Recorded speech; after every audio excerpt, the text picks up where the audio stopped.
Dude, imagine getting hit by Mike Tyson when he was 20 years old. Imagine how horrible that would be. He's allowing Mike Tyson to trap him in the corner. He was at the fights this past weekend. I said hi to him. Hi, Mike. That's so weird. It's amazing. He's still a tank too, dude. Terrifying looking person. There's a video of him hitting the bag. He's like 51 years old or something like that. Hitting the heavy bag, and you're like, oh, okay, he can still you up 100%. Mike Tyson is the reason why this desk is this width. Did I tell you that? No. This is real? Yeah. I had a smaller desk that I was planning on using for the new studio. And I had a small one. I'm like, maybe it'd be better if I'm a little closer to the people. But then I did a podcast with Tyson. I did 2 of them with Tyson. One, when he was high, when he was running Tyson's Ranch. He had a little bit of a belly. He was jolly. He was just high all the time. We had a wonderful conversation. And then next time he came in is when he's preparing for the Roy Jones fight. Oh, and wow. He was jacked. And he had these big-ass muscles in his forearms, and he just looked ready to go. And he made me so nervous. Like, he was so keyed up. You could tell. Like, he was ready to go. Oh, he was wow. ready to go. And I'm like, no. F this small table. I need to be... I need to not feel so nervous. I need to have some distance. It's time to talk about one of the greatest boxers of all time, a master of his craft and the most terrifying athlete in the entire solar system. His name is brought up in the conversation about the most dangerous performers till this day, both inside and outside of the ring. For his speed, power and aggressive style, in his time this guy was called the killer boxer, which is not an exaggeration even in the slightest. Take a seat and just in case, grab a second set of underwear, as the following narrative will be dedicated to a fear-inspiring Mike Tyson and his complete story. Please don't forget about the likes, comments with forwards and subscribe to the channel. Here we go.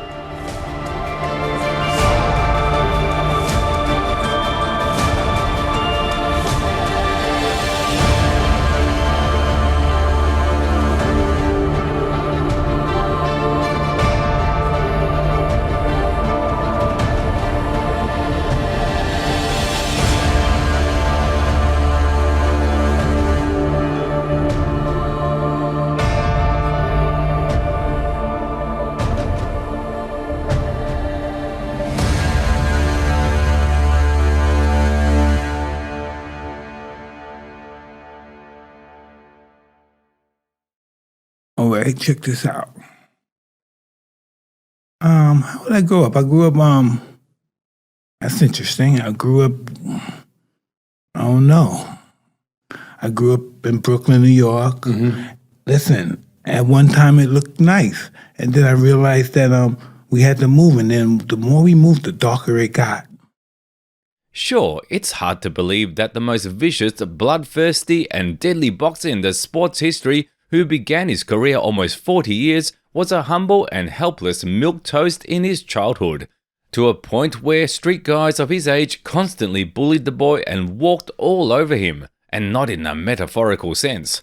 But it is what it is, and in hindsight, we understand that all this humiliation was one of the reasons that made our hero who he is till this day. Let's begin.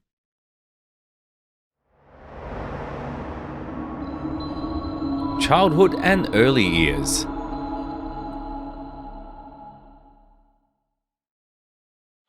Maybe God, gave him such a strong body. He figured, well, I'll give him a strong body and I'll make him have to become strong the other way on his own. You know what I mean? He's a little weak personality as far as being, he's easily misled. He needs love. He needs a boost. He needs confidence, somebody to be there with him.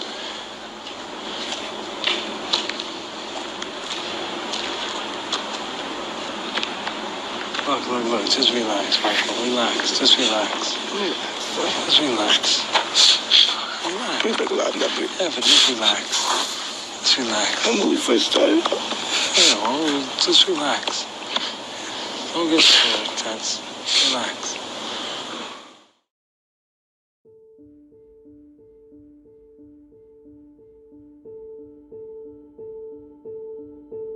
Michael Gerard Tyson was born on June the 30th of 1966 in Brooklyn, New York. For the bigger part of his childhood, the boy was raised by a single mother, Lorna, as his father Purcell left the family not long before his son's birth. Mike was the youngest child in the family. At that time, they already had an older daughter, Denise, and her brother, Rodney. In early childhood, Tyson was very sensitive. The hero himself doesn't like to reminisce about this dark period, as there were very few bright moments. Just so you understand, it was normal for him to tolerate the bullying of his peers, hood boys, and even his own brother, who wasn't able to defend Mike as his reputation in the local gang was at stake. It was ordinary for him to hear gunshots every day near the street and the sirens of ambulances and police cars rushing to the crime scene. Mike's day-to-day routine as a kid consisted of regular beatings, coming back home bruised up and without pocket money, if he was given any in the first place. The only outlet of a poor boy was his hobby that he has till this day. Many of you already heard about it, but we will mention it anyway: dove breeding. This plain and simple hobby was soothing the boy's free time and making it a bit easier for him, considering the fact that he didn't have any friends and experienced what in the modern world we call abuse. Life is going to give everybody a bad hand. No one's going to leave here without being tried in life. Wow. And you have to be, you're going to have to take it. Like what they say, adversity make the strong stronger or the weak weaker. It continued till one very telling moment. At around 9 to 10 years of age, little Mike got into a very bad situation that changed the trajectory of his life forever. By the way, it directly related to Tyson's hobby and creatures that were his only friends. During one of the dark and cold days, in fact, that's the only way Mike remembers them, after another assault of a local gang of underage hooligans, the leader of the so-called gang switched from one target to another, namely on one of Mike's doves. The guy yanked the poor bird's head off right in front of Mike's eyes in a very ruthless and scoffing manner. At this moment, Tyson realized, while before he wasn't able to stand for himself, now when his friend is gone, there is no going back. When the boy's patience ran out, his eyes filled with blood and rage started to drum in his temples. He rushed at the villain and beat him to the ground despite the difference in age, size and skills. After that incident, he made everybody around respect him and learned one of the main lessons in this hard life: it's either you or them. But eventually, this circumstance turned Mike Tyson's life on a dime. You have to hear this. Since everybody's here, you want to talk. You can't believe we're robbing these houses. We got guns. We only 10, 11 years old. We got automatic guns. We got 45. Man, it's just crazy. Just like that, after such a telling situation, the perception towards younger Tyson changed completely. The reaction from a so-called gang to the beatdown of their member was quite expected in terms of street code. Mike earned so much respect that he immediately became one of the gang's members. Exactly back then, the kid learned what it takes in this life, that there are people that see him and reckon with him, though in a slightly atypical manner. Believing in his powers, Tyson learned how to stand up for himself and defend his interests. On top of that, the guys taught him how to be a thief, which always brought the guy into detention centers. He quickly built a reputation, got accustomed to Brownsville's rhythm of life, and became a habitué of dangerous pursuits for easy money. And listening to all of that, you might be asking yourself, what was the moment of transition from an underage criminal with little chances for a bright future to one of the most terrifying and respected athletes of all time? Here is the answer at 13 years of age. Get arrested, and I see Muhammad Ali. He comes and visits the institution that I'm in. And I saw him and I got turned out. I don't know how it happened. The spirit hit me. Boom, I want to be like him. Mike Tyson's continuous wandering around correctional facilities and juvies ended at the very moment when the boy's parents wrote him off and realized that he was retarded. At that moment, prisons in the USA were just waiting for him to become an adult so the criminal could be punished to the full extent of the law. When the correctional facility was honored with the presence of all the black kids' idol of that time in the face of Muhammad Ali, Mike Tyson's life began to shine in a completely different light. The great boxer of modernity made an unforgettable impression on the teenager and planted an idea in his soul that eventually turned into a real goal: to become a professional athlete and earn the same respect of the public. Well, This haunting idea that was keeping Tyson up at night quickly made him start training under the supervision of his first coach, Bobby Stewart. Went to a few reform schools, and in one particular time I went to reform school, I met a gentleman named Bobby Stewart. Irish Bobby Stewart. He used to be a professional fighter. And but when I was in this detention center, I was separated from the other kids because I was new. But I noticed the kids were coming over, and they were coming over with like broken nose, cracked teeth, cracked ribs, beat up. But I noticed they were laughing, they were happy. And I said, what's going on over there? And there's a lot of, we're boxing Mr. Stewart. And so I saw this guy, little frail white guy. I said, well, come on, I want to box too. I don't even know anything about fighting. I think I'm tough. I'm flailing away, and he hit me in the stomach. And at that time, I never been hit in the stomach before. And then, of course, when you get hit in the stomach, so I said to myself, excuse me, sir, I'm humble now. Can you teach me that? Because in my way of thinking at this time, I'm gonna hit somebody in the stomach when I go home. He's gonna go, and I'm gonna go in his pockets, right? So this is how I'm thinking then, right? Shortly speaking, this marked the beginning of Mike Tyson's journey into the sport that will soon be associated with his name all around the world.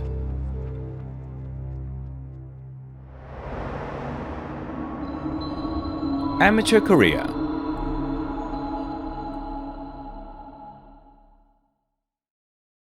Do you think you're unbeatable?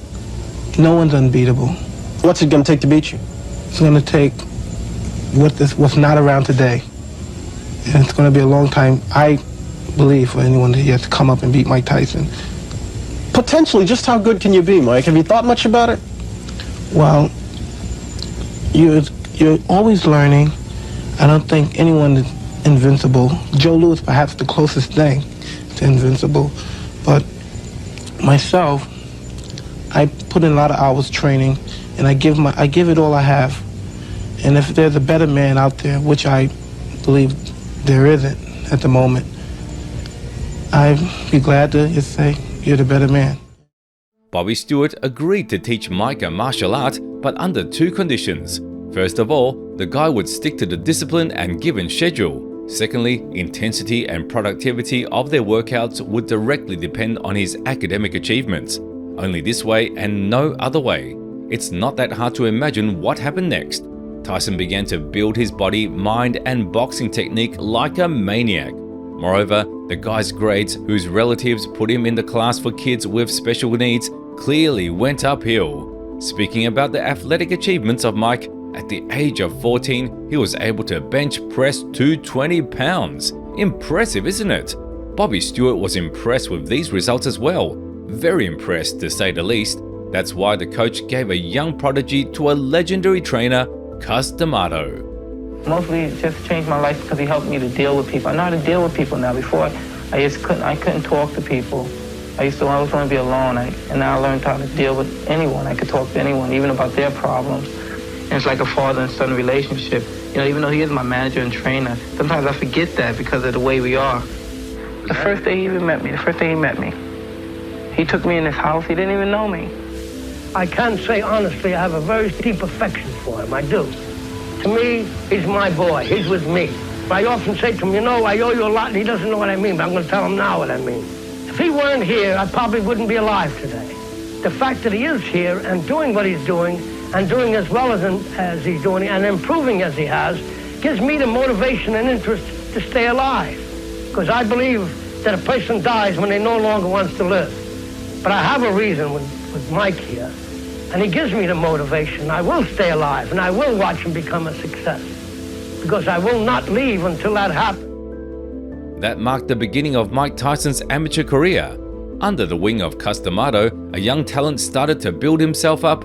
Hard daily training with coach got complemented with studying in school. On top of that, the guy began to fortify his psyche and elevate his mind.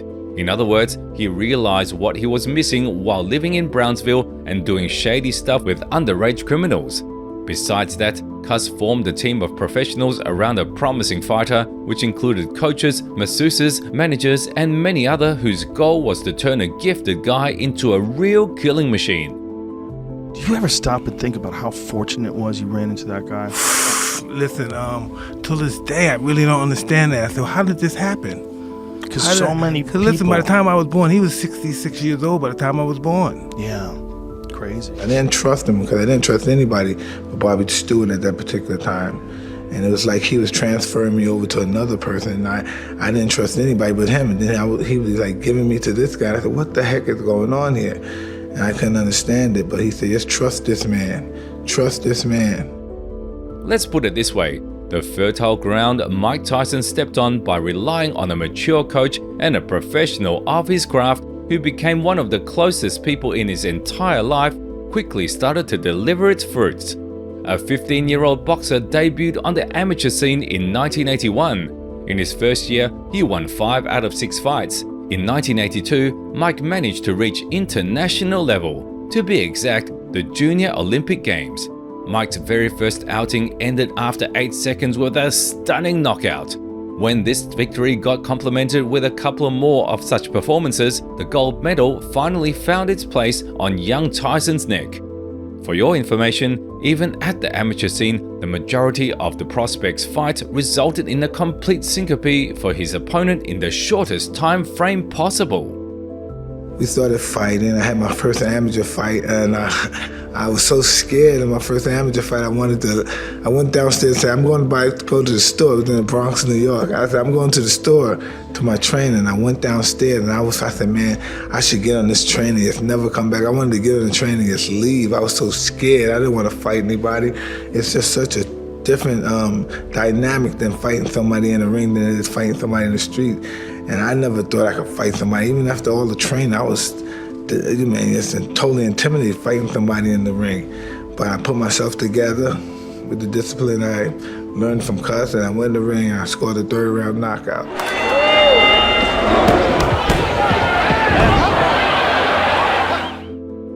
By the way, at that period, Mike's and his coach's eyes were mainly directed to the Olympic Games up until 1984 and subsequent victories at these events. Come to think of it, his mighty neck was supposed to carry all these medals. However, many argued back then that the guy was condemned at the qualifying stage, not giving him a chance to show himself and go down in the history of the world sport. Such a promising and ready for serious challenges boxer was clearly not ready to wait another 4 years for the next Olympic Games to take place. He outgrew the amateur level a long time ago, and to stand still for a couple more years would be a crime against everybody and everything related to his arrival in this industry. At that moment, Cus D'Amato made a decision to abandon Olympic aspirations and started to prepare his student for a transition to a professional scene.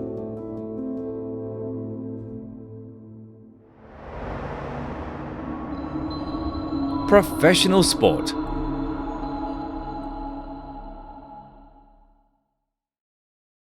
See, I knew that you were, I know that you know everybody, and I know you know exactly what they can do.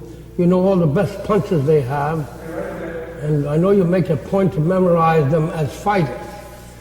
So I know that you know how to handle it. I know that you have an answer for anything that they may try to do for you, or with you. So that I think the outcome is predictable. Favorably predictable, myself. Of course, I know you feel that way, even though you may not say so, but I know you feel that way, which is the important thing. You know, the man should have the confidence that his ability will not be denied, especially when you know what your ability is. Nobody can, con you or anything like that, because you know what you can do. That's how Tyson, amateur, went into nothingness and rebirthed as a new killer. But to dissect this topic in more detail, we would like to take a step back and ask for the help of the prime cause and the main person in Mike's life who made him who he is. So, here's a piece from Mike Tyson's book called Undisputed Truth. I was excited about the boxing, but I became certain that boxing was what I wanted to do with my life after I watched the first Leonard Duran fight on TV at Cus's house one weekend. Wow, that fight turned me out. It was exciting. They were both so stylish and deadly, throwing punches so fast. It looked choreographed, like the two of them were acting. I was just amazed. I never felt that a feeling again. When I first started going to Cus's, he didn't even let me box. After I finished my workout with Teddy, Cus would sit down with me and we'd talk. He'd talk about my feelings and emotions and about the psychology of boxing. He wanted to reach me at the root. We talked a lot about the spiritual aspects of the game. If you don't have the spiritual warrior in you, you'll never be a fighter. I don't care how big or strong you are, he told me. We talked about pretty abstract concepts, but he was getting through to me. Chris knew how to talk my language. He had grown up in tough neighborhoods and he had been a street kid too. The first thing Kus talked to me about was fear and how to overcome it. Fear is the greatest obstacle to learning, but fear is your best friend. Fear is like fire. If you learn to control it, you let it work for you. If you don't learn to control it, it'll destroy you and everything around you. Like a snowball on a hill, you can pick it up and throw it, or do anything you want with it before it starts rolling down. But once it rolls down and gets so big, it'll crush you to death. So one must never allow fear to develop and build up without having control over it. Because if you don't, you won't be able to achieve your objective or save your life. Many still don't fully realize the level of closeness between the immature mind who took a sports path and a legendary coach. Moreover, not everybody understands what Cus D'Amato knew so special to create one of the deadliest machines in the history of mankind. To answer both of these questions, we will just give you one of his quotes for you to get a proof of his genius and get closer to understanding his methods. Your mind is not your friend, Mike. I hope you know that. You have to fight it with your mind. Control it. Put it in its place. You have to control your emotions. Fatigue in the ring is 90% psychological. It's just the excuse of a man who wants to quit. The night before a fight, you won't sleep. Don't worry, the other guy didn't either. You'll go to the weigh-in, he'll look much bigger than you and calmer, like ice. But he's burning up with fear inside. Your imagination is going to credit him with abilities he doesn't have. Remember, motion relieves tension. The moment the bell rings and you come into contact with each other, suddenly your opponent seems like everybody else. Because now, your imagination has dissipated. The fight itself is the only reality that matters. You have to learn to impose your will and take control over that reality. Based on the quotes of the legendary coach, Tyson mentions in his book, one could easily write a separate opus. If you don't believe it, just listen to the following fragment. Kus was a strong believer that in your mind, you had to be the entity you wanted to be. If you wanted to be heavyweight champion of the world, you had to start living the life of a heavyweight champion. I was only 14, but I was a true believer in Kus's philosophy. Always training, thinking like a Roman gladiator, being in a perpetual state of war in your mind, yet the outside seeming calm and relaxed. He was practicing and teaching me the law of attraction without even knowing it. Impressive, right? And now imagine that a young guy who didn't know love, support and care was absorbing all of these speeches like a sponge from an experienced and wise man who spent many years on researching the psychology of the fight and most importantly, who treated the boy with kindness and even love. In our humble opinion, Tyson simply didn't have any other options but to become great. And training under the supervision of Cus delivered its results. Mike could listen to him for hours, and that's exactly what he did with a genuine interest and curiosity. The mentor was telling him about the importance of acting intuitively and freely in a way not to let the emotions and feelings constrain himself, and we know our hero was very sensitive from the very childhood. D'Amato taught his student to get away from his thoughts because otherwise they will overwhelm you and stop you from being focused.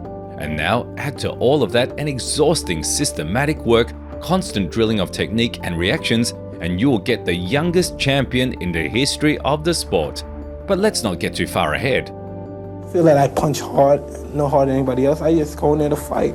And I don't look at it that while I have the power and I could put it to use. I just go and fight. I plan to go 10 rounds every time, 8 rounds, the distance every time I fight. I don't plan to go in there and knock the guy out and kill a guy in 10 seconds or 20 seconds, whatever it calls for. I just go in there and do my best, and I'm planning to go the distance. And what happens seems to happen. What's especially interesting is the fact that he made his students, and our hero in particular, to practice methods of auto-suggestion. He literally forced them to say to themselves, "I am the best boxer in the world, nobody can beat me," time and time again from day to day like a mantra. And Mike liked to do that. He liked to hear that kind of stuff from himself. The goal of these methods was to boost the boxer's confidence in his powers. Confidence was everything, but to truly achieve that, athletes had to test themselves, take risks. Confidence doesn't appear by itself out of nowhere, it comes after you continuously consider things that help you to develop it. When you think of my career as a boxer, it's not even a tenth of what Customato meant to me or to all other people that he influenced. It was more like the boxing part was just so limited. It was really nothing compared to the humanity we had between one another. He was my father. He was my father. And there's nothing else I could tell you. He loved me, I loved him. You know, the man lived a long life, 77 years. Longer than probably that I'll live. A so-called transition from Olympic ambitions to full-blown performances in the professional league didn't take too long. And all because by this time, Mike Tyson already had all the needed attributes that he just had to keep developing. Well, dear friends, let's get to the interesting stuff.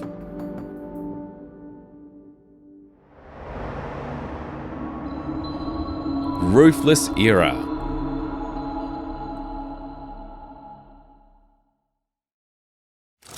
Goose wanted the meanest fighter that God ever created. Someone who scared the life out of people before they even entered the ring. He trained me to be totally ferocious, in the ring and out. At the time, I needed that. I was so insecure, so afraid. I was so traumatized from people picking on me when I was younger. I just hated the humiliation of being bullied. That feeling sticks with you for the rest of your life. It's just such a bad, hopeless feeling. That's why I always projected to the world that I was a mean, ferocious mother. But Goose gave me confidence so that I don't have to worry about being bullied ever again. I knew nobody was ever going to with me physically. The debut of our hero in the professional league took place on March the 6th of 1985, 30 years ago. Back then, a young and ready to dive into battles and scraps prospect was just 18 years old. Mike's opponent happened to be Puerto Rican Hector Mercedes. I think he's going to be heavyweight champion of the world one day. Does he need a lot of work on his boxing skills? Well, he needs a lot of experience, a lot of fights. He's only had, I believe, about 18 to 20 fights, most of them which have ended in the early rounds. Speaking about the actual fight, things are quite simple here. Though not the most impressive in terms of size, but still well-built and powerful, Tyson started to pepper his opponent with bombs right from the very beginning. He constantly exerted pressure on Hector, who desperately tried to survive in the clinch on the short range. But to his misfortune, absolutely every shot of a young killer caused problems to Mercedes almost immediately.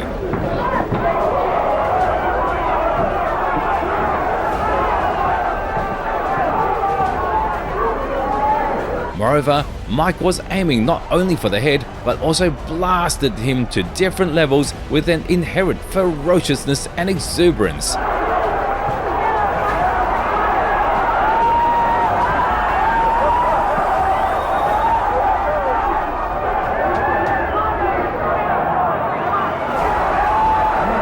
In the end, the fight ended in less than 2 minutes with a TKO after Tyson backed his opponent up to the ropes and punished his body with signature hooks. That was the beginning of a new era in the world of boxing, the scale of which nobody could even remotely predict.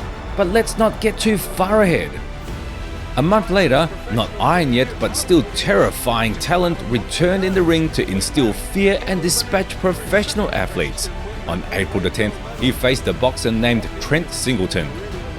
In fact, this guy was even more unlucky. Looking at the final number of 52 seconds, that's how long the fight lasted. One could think that he got away with small blood by quickly getting knocked out, but it wasn't the case. In reality, Tyson had time to butcher his head with so many lightning-fast combinations that before the end of the fight, Singleton got knocked down multiple times. And the fight ended on a high note after less than a minute from the start. Machine so far. This isn't going to go too long. Trent Singleton in all sorts of trouble. Mike looked like a hungry lion who was let loose on a helpless prey, and all of that at the age of 18. On May the 23rd, the prospect went out for his third victory. His next victim, let's call it as it is, happened to be a more experienced Don Halpin, who represented a higher level of opposition. Tyson's first two opponents were reliable losers and gave him a chance to develop his confidence in the ring. His third fight against Don Halpin, a more experienced boxer, was his first real challenge.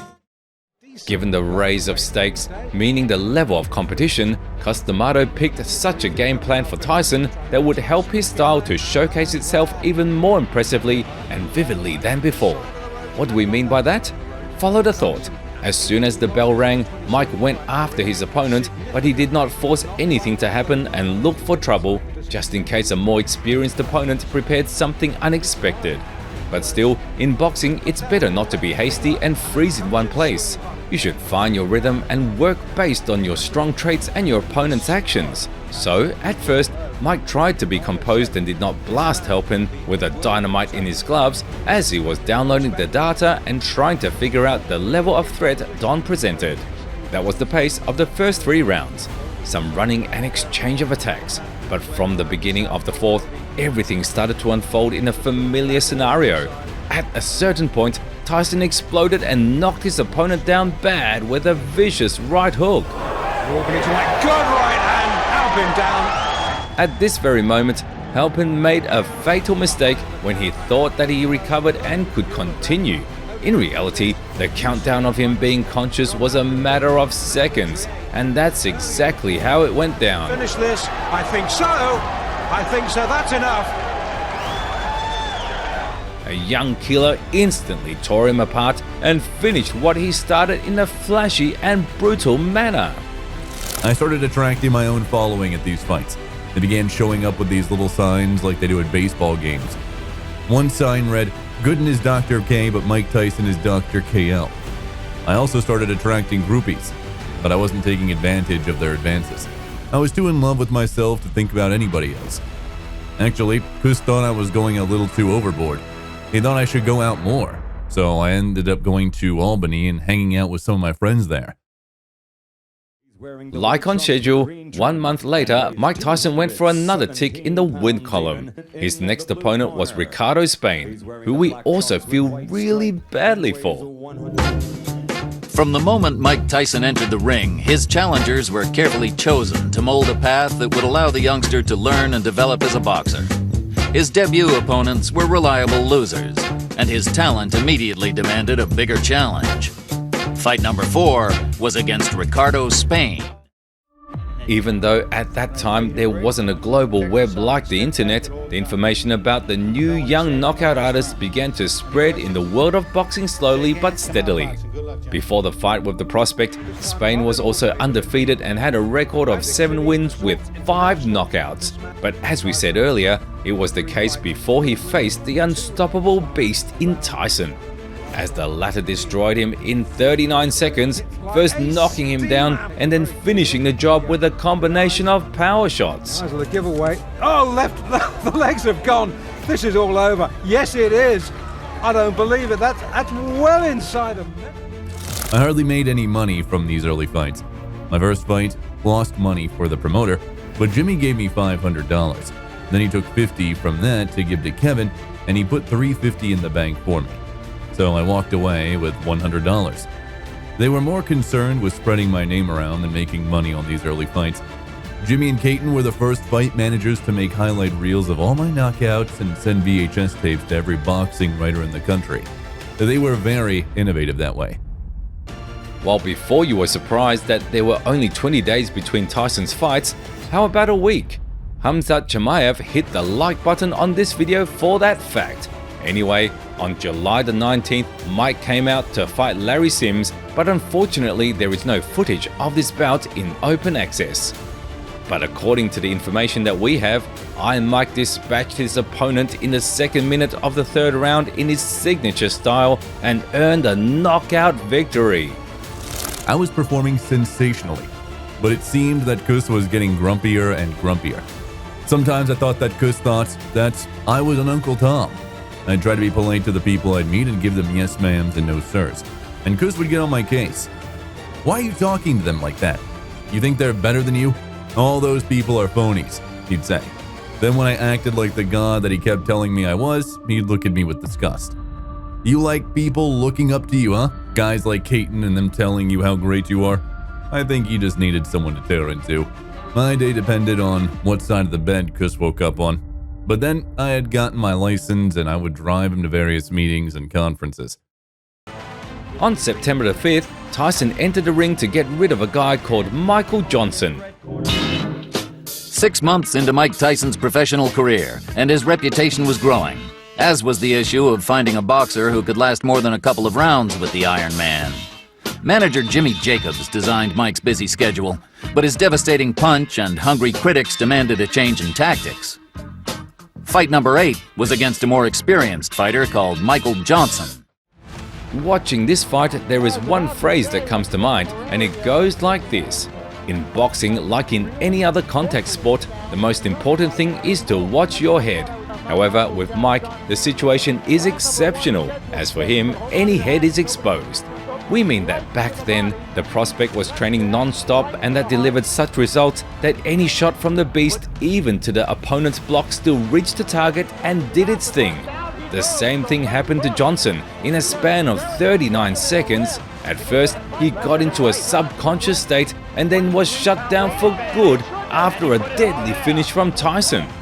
No, I was practicing mostly on the punching to the body. In this fight, I was very relaxed and very calm, and I plan on staying that way for all my fights in the present. And as you're saying, when I caught him with the left hook, I heard him grunt, and I thought come back real fast, and that was the game plan. In the beginning of October, Mike, like a hitman, went for another name, an object of compassion. It happened to be Donnie Long. Tyson's 9th fight was against Donnie Long, aka the Master of Disaster, who had a good record and was the first opponent who was expected to cause Tyson problems. This was a step up for Mike, a step away from the comfort zone, and was exactly what the critics demanded. The public expected that the fight with such a boxer would be another test for Tyson's skills because Long's resume accounted for 15 victories, 3 losses and 10 knockouts by 27 years of age. What can be said about it? After half a minute, a left hook from Mike sent Donnie down. The point of no return was successfully reached, then it was a game of survival. A wounded prey starts to run away, leaving a distinct trace of blood, and a young killer stalks it till the very end. Out of the ring with that left hook. Tyson, oh, Long is down, second time. Overall, after 88 seconds, Iron Mike earned his 9th victory by a stoppage. Donnie Long look, but give Tyson credit, that's it. Wow. The left hand puts him down. Mike Tyson is indeed turning into a bright new star in the heavyweight division. Earlier in the day, I really thought that Donnie Long would be a fairly tough opponent for you. He wasn't. Well, like I told you earlier today, if I knock him out in 1 or 2 rounds, would you still consider him that? In the same month, on October the 25th, a 19-year-old monster went after his anniversary victory under thunderous screams from the arena. His opponent was Robert Coley. 8 months into Mike Tyson's professional career, and he'd knocked out 9 opponents with the kind of ease that had not been seen for a long time. The 19-year-old prodigy was being closely watched. Outside of the ring, the likes of Don King were seeing the dollar signs. Inside the ring, the oblivious youngster was being celebrated 1 minute for his phenomenal punch and questioned the next for not going the full distance. Tyson's 10th fight was against Big Bob Calais. In those glorious times, Tyson already achieved such a level of preparation that he was ready to fight at any given moment. You could wake him up at night and he could knock you out with the very first punch. Speaking about Mike's 10th victim, it lasted for 37 seconds max, for which the prospect successfully found his rhythm and easily reached its chin and sent it into oblivion with a double hook. Good night, Robert. Better not get up. I was almost too focused then. I didn't really live in reality. I was interviewed for Sports Illustrated and said, what bothers me most is being around people who are having a lot of fun with parties and stuff like that. It makes you soft. People who are really only interested in having fun cannot accomplish anything. I thought I was stronger than people who are weak and partying. I wanted to be in that Columbus celebrity world, but I was fighting that temptation to party. The closer it was to the fall, the more frequently our hero today was getting into the ring. As on November the 1st, he went after the head of a fighter named Sterling Benjamin. The main event of the local tournament was most likely remembered by the crowd of that time that managed to witness what we call greatness. Movements mastered to perfection, signature pivots, and unstoppable pressure from Tyson, all of that is a trump card that made him the face of boxing. Benjamin had enough after 54 seconds that went in a common scenario. A vicious and merciless beatdown with a knockdown that eventually resulted in a real knockout. But I had more important things in my mind than my 11th pro victory. Kus was very ill. He had been sick since I moved into the house with him and Camille. He was always coughing, but I knew his condition was getting worse when he didn't travel with us to some of my fights. He stayed home for the Long and the Calais fights, but he made the trip to Latham to see me fight Benjamin. He was too much of an old stubborn Italian man to miss a fight in his backyard. He had no faith in doctors, and he was one of the first proponents of vitamins and what we now call alternative medicine and nutritional therapy. By a funny coincidence, 12 days later, Iron Mike had his 12th professional fight. He shared the ring with Eddie Richardson, which in some sense also went down in history. We think it's pointless to explain how exactly he did it. A wild power of a young guy who was soon called Kid Dynamite was so destructive that Eddie experienced a first knockdown after just 8 seconds from the start. It seemed like Mike not only felt in the ring like a fish in the water, but he also already looked like an inseparable part of a square construction. Shortly speaking, we are trying to tell you that Tyson is a phenom, and we won't get tired of praising him as it's completely justified. Everybody predicts a great future. If they can find some fights, then that left hand almost drove Richardson right through the... An incredibly powerful left hook cracked Richardson's chin so badly that the latter flew over more than 2 meters before collapsing on the mat. I knew Kus was sick, but I was just of the mindset that he was going to make it through to see me become champ, because he always talked about it. He was going to stick around to see me become a success. But when we talked in private, sometimes he'd say, "I might not be around, so you've got to listen to me." I just thought he said that to scare me, to make sure I acted right. Kus always said things to make me apprehensive. He was admitted to a hospital in Albany, but Jimmy Jacobs had him transferred to Mount Sinai in the city. I went with Steve Lott to visit him. Kus was sitting in his bed, eating ice cream. We talked for a few minutes, and then Kus asked Steve to leave the room so he could talk to me in private. Tyson had his 3rd fight in a month on November the 22nd against Conroy Nelson. We should point out that the Jamaican's luck, who most likely went into this fight carrying a horseshoe, we won't speculate on where he hit it because he managed to last against the young beast till the end of the 1st round and squeak into the 2nd, even though Mike was bullying him around the ring and keeping him on the edge. Either way, in the next round, Nelson was a dead man walking, lasting no more than 30 seconds, for which Iron Mike beat the consciousness out of his body and sent him on a trip through the looking glass. That's when he told me he was dying from pneumonia. I couldn't believe what he was telling me. He didn't look morbidly ill. He was buffing. He had energy and zest. He was eating ice cream. He was chilling out, but I started freaking out. "I don't want to do this shit without you," I said, choking back tears. "I'm not going to do it." "Well, if you don't fight, you'll realize that people can come back from the grave, because I'm going to haunt you for the rest of your life." I told him, "Okay," and then he took my hand. "The world has to see you, Mike. You're going to be a champ of the world, the greatest out there," he said. And then Kus started crying. That was the first time I ever saw him cry. I thought he was crying because he couldn't see me become heavyweight champion of the world after all we had gone through together. But soon I realized he was crying over Camille. I totally forgot that he had another partner who meant more to him than me. He told me he regretted that he had never married Camille because he had tax problems and didn't want her to take them on. In the beginning of December, Tyson had his 14th fight in 9 months. Impressive, right? Some fighters don't have that many bouts in their entire careers. The opponent was Sammy Schaff. We will stick to the same approach of breaking down the action in the ring and continue to make analogies. With all due respect to every athlete with no exceptions, Schaff could be compared to a punching bag which Kid Dynamite used to drill his combinations on that were intended for the opponents of higher level. After warming up with Sammy, Iron Mike dismantled him in 19 seconds, turning the poor guy's face into a bloody mask of terror and suffering. Tyson does not throw wild punches. Big left hook. And there is Sam down. But let's be honest, the true battle that our hero definitely wouldn't win was outside of the ring. I just started crying, like it was the end of the world. It was.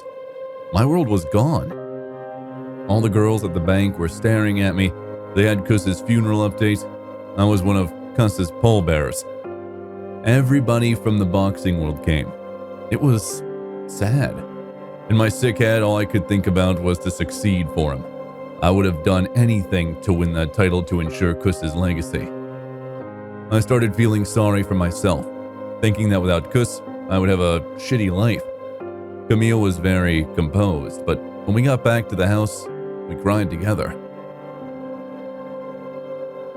Losing the main person in his life was so hard for Mike Tyson that the legendary performer can't hold his tears when remembering his mentor even till this day. But he was not willing to finish his career. He had to keep carrying his torch and values, which the legendary coach managed to pass on to his beloved student. On December 27th, Mike Tyson set a goal to close the year of 1985 on a high note with a round and beautiful number 15. To do that, he came out to fight Mark Young.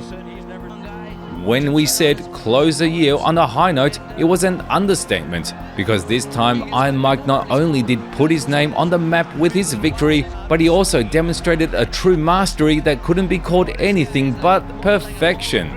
Tyson got done with Mark in just 50 seconds in a cinematic fashion that excites, surprises, and terrifies at the same time.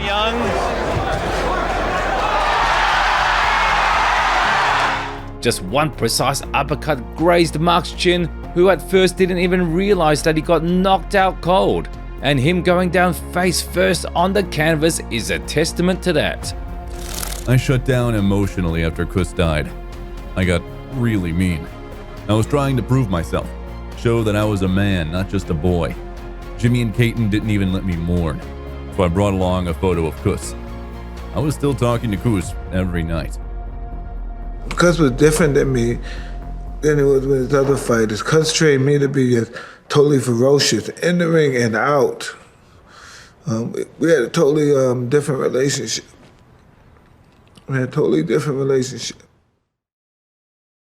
On January the 11th, Mike Tyson returned to the professional ring. Such frequent performances helped the young warrior to cope with the loss of his beloved mentor.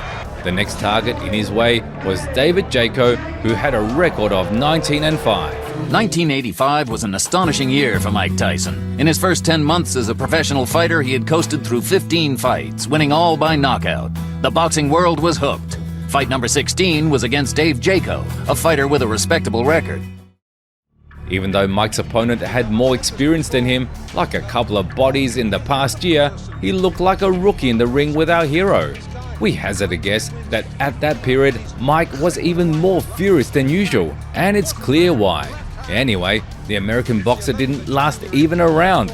Tyson tore him apart in just 2 minutes and 16 seconds and went on to conquer new heights. 3. Even though I was functioning, I'd lost my spirit, my belief in myself.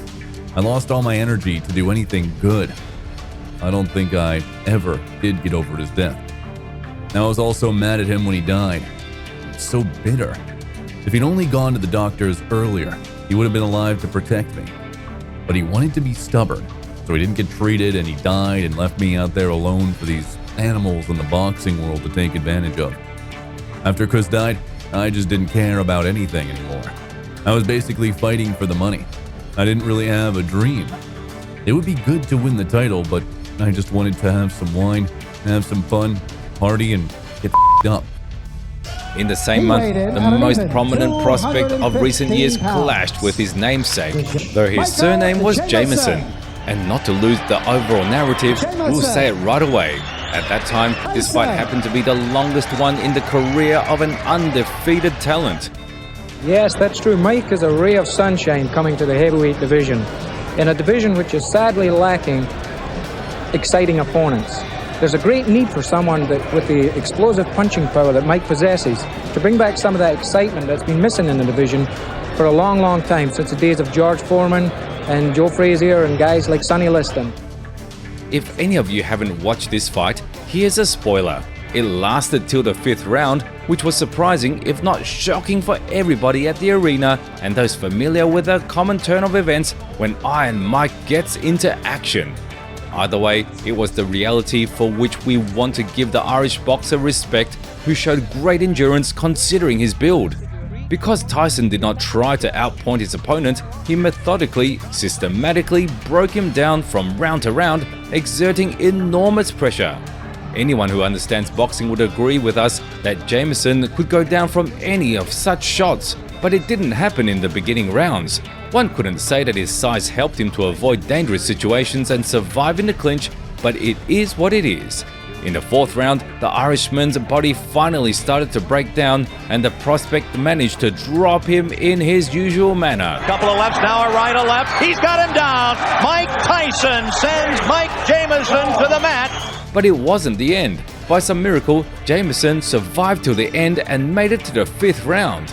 This time, Tyson decided to end his vis-a-vis suffering and sent him down with a couple of his best shots. Jameson is doing at this point what I think he should have been doing from the first. He just took a right hand to the top of the head. Down to one knee, Jameson, Joe Cortez. This time for good. 46 seconds from the start and another TKO. Like I told you, I could go to 5th round with no problem. Even with the handicap, I never brought the excuse that I had bronchitis or anything, but I never was feeling negative about going 10 or 12 or 15 rounds. 18th professional fight of the great boxer took place on February 16th. The next obstacle in his way happened to be Jesse Ferguson, who tasted defeat only once with 14 victories. We would like to break this fight down in more detail, if you will. The first round began with heavy pressure from Kid Dynamite. As he pressed Jesse to the ropes, Tyson started to punish his body viciously and mercilessly to eventually slow him down.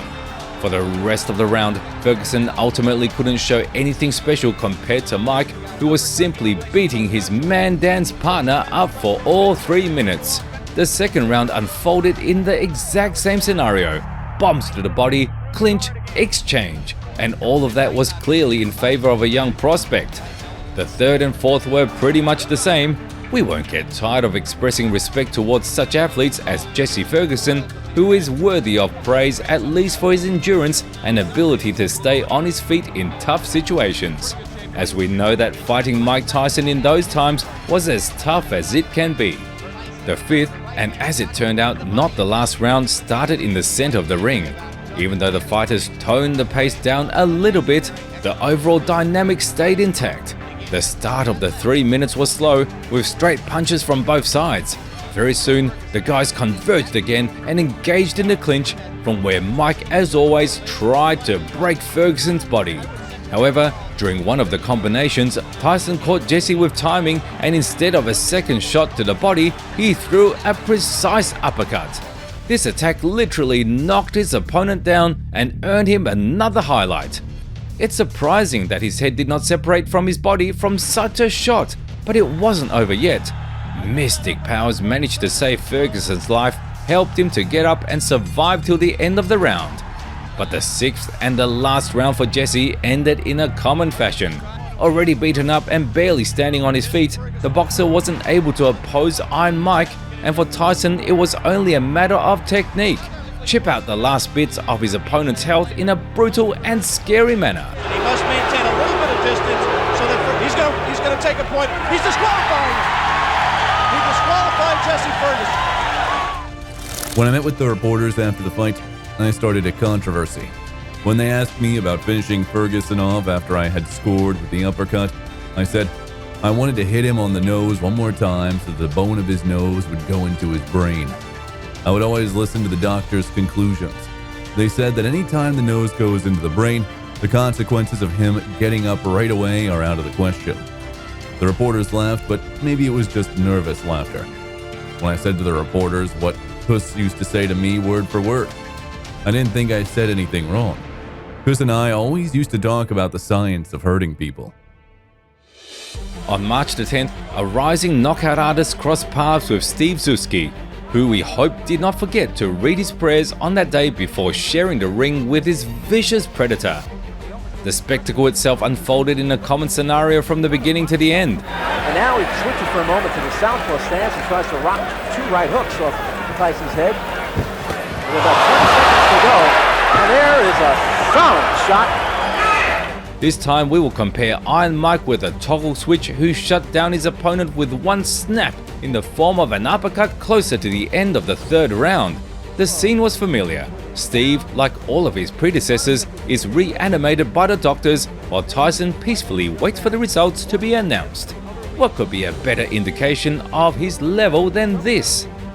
Well, I expect a good fight, but as always I expect to be victorious at the end of the fight. Before his 20th professional fight, Mike Tyson took a break for 2 months to have a proper camp. His next target was a famous heavyweight boxer of that period, James Tillis, whose record accounted for 31 victories, 8 losses and 24 knockouts. To describe this clash briefly and sufficiently, one phrase will be enough: the first man who managed to go the full distance with prime Tyson. Just like that, James Tillis became the first and one of the few professional boxers who managed to survive the storm from Mike Tyson and make it to a decision. The fight lasted for all 10 rounds, in the span of which both of these monsters did everything in their power to win. Be able to handle a quick Tillis to get to the top, and he is right now. And Tillis is making a mistake. Despite the experts' forecasts, who did not give Quick any chances, he managed to show a worthy resistance to the 19-year-old prospect and didn't let himself get finished, though we would lie if we didn't say that Tyson was very close to that opportunity. Distracted before he got punched. Again, he lunges in, it gets caught! The left hand drops Tillis onto the seat of his... A proper movement, athleticism, experience and constant evasion from the line of attack and working in range, all of that played its role one way or another. Not the least important aspect were precise and well-timed jabs that, together with clinch, did their job and saved Tillis from Mike's onslaught. As we already mentioned, this fight, worthy of rewatching it multiple times, went to the judges' decision, who unanimously picked the Iron and Furious Tyson as the winner. Well, I thought myself it was the best performance in the sense that I went 10 rounds and I don't feel tired at all, but I was just a little leery about going to 10 rounds. Even though I was sure I could go, but I just was a bit leery about going there. And now that I know I can go to 10 rounds, I fought a guy that people don't understand was up for this fight. To the best of his life, he was in the greatest shape of his life, and he was prepared to fight. Next, in the same month of May, Mike faced the American named Mitch Green. Before fighting the young killer, Green's resume accounted for 16 victories, 1 loss, 1 draw and 10 knockouts. Quite an impressive resume if we consider his age at that time. As you already figured out, this fight went to the hands of the judges as well, but frankly speaking, we don't even know if that's better than a quick knockout in the first rounds from the perspective of Tyson's opponents. In a sense that getting hit to the head and body for 10 rounds from the most ruthless, furious and dangerous boxer of the last years is not a great pastime. In the first rounds alone, Mitch had an opportunity to watch his mouthpiece fly out of the ring 3 times from Mike's fast and hard shots. We're not the one to judge, as Green's further career was mostly known for this fight with Tyson that went the full distance, but best believe he took a lot of damage in these 30 minutes. In the end, Iron Mike won via unanimous decision and took that night with his pressure, signature defense and inimitable offensive style. I don't want to sound rudish or anything. I didn't want to knock him out or anything. I wanted to put a lot of pressure on him and make him decide himself whether to give up or not. He wouldn't get knocked out, because if he gets hit on the chin, he can't see the punch, and he will say, oh, I didn't see the punch, I got knocked out. So I left it up to himself, and as I must say, I must take my hat off. He's a very tough individual. In 1986, Mike Tyson, who already proved to each and everybody that he was capable of dismantling his opponents throughout 10 rounds, came out to fight Reggie Gross. Strangely enough, but in this fight, everything came back to normal. There was the same rage, persistence and pressure from Mike, who was striving for a one-sided beating. Considering all these characteristics, a long-awaited knockout victory from Iron Mike did not take too long. Everything worked like a clock in a common scenario. First, cannon-like hooks that caused a knockdown.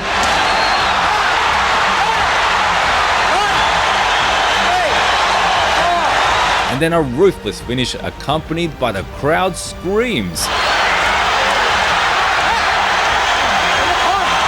22nd win and 20th knockout are successfully earned. 2 weeks later, a quickly rising cyborg, it's hard to describe in any other way, such a well-built athlete with all his achievements at such a young age, came out to fight William Hosea. By June 1986, Mike Tyson had fought 22 times in 15 months since turning pro and had captivated the boxing world with his talent for first-round knockouts.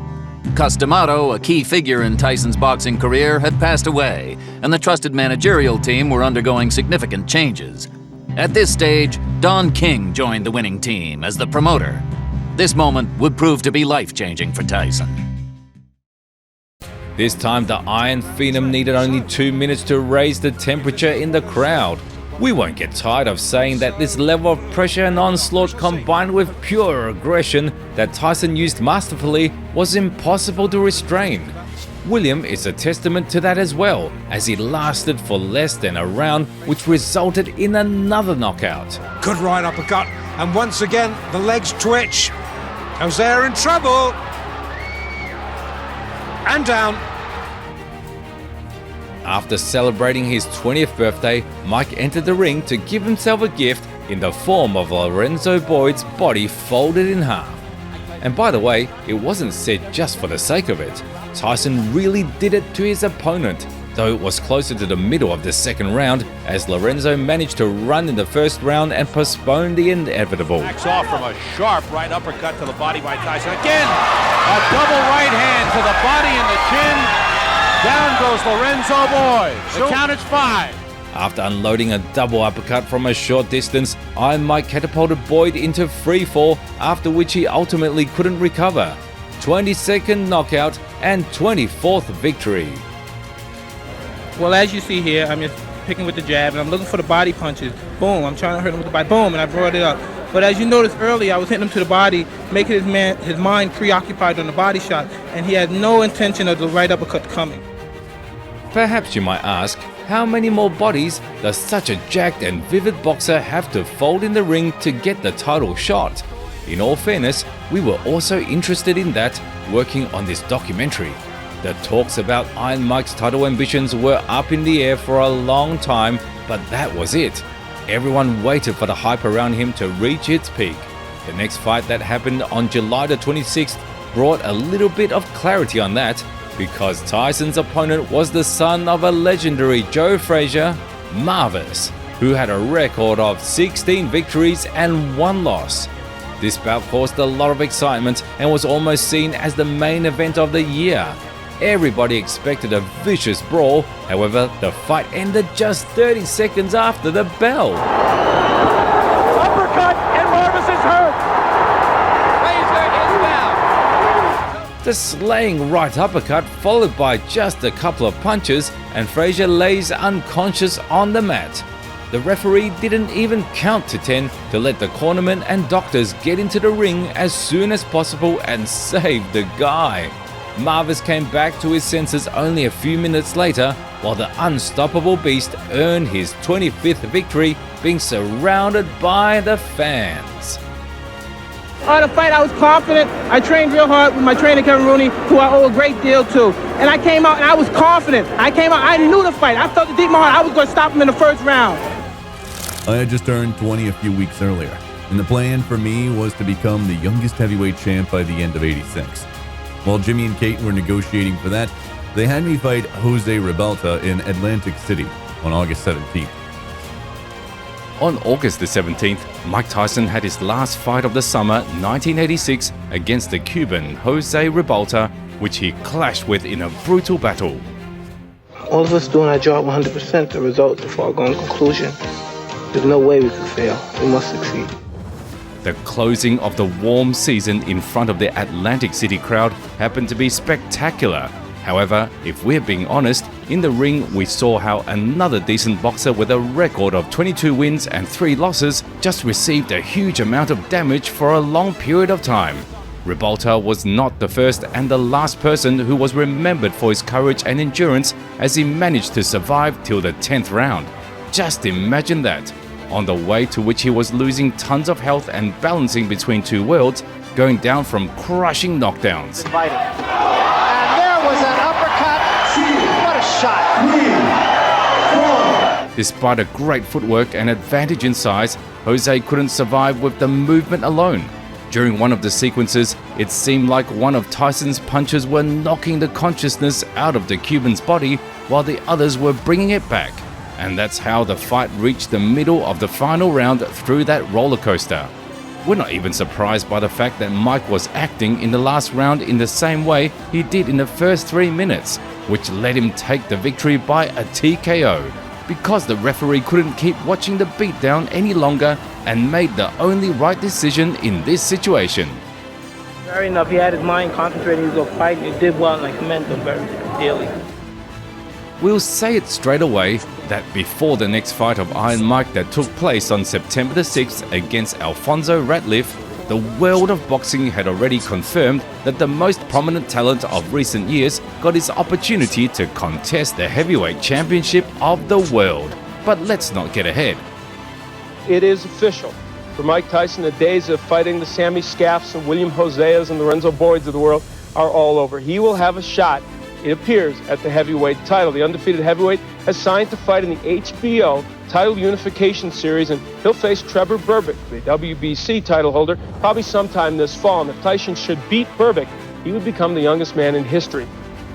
Describing all these battles, we figured that by this moment, we really didn't put a stress on such a component as fear. Subsequently, after retiring from the sport, Tyson admitted that almost all of his walkouts were accompanied by this feeling, and he had to fight it time and time again.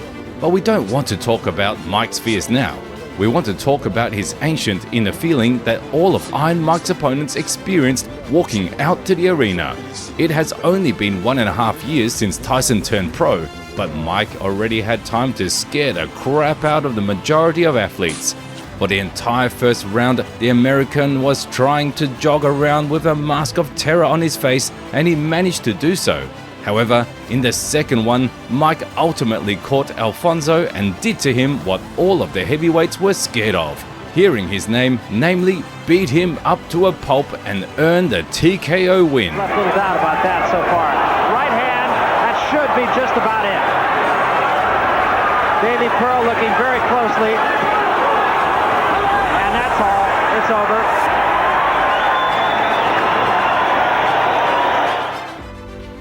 It doesn't work at all because they can't win the fight by running, and I put a lot of pressure on them. And the more they run, I just continue to throw punches. And I'm very elusive, and they're not hitting me, so I'm ahead either way.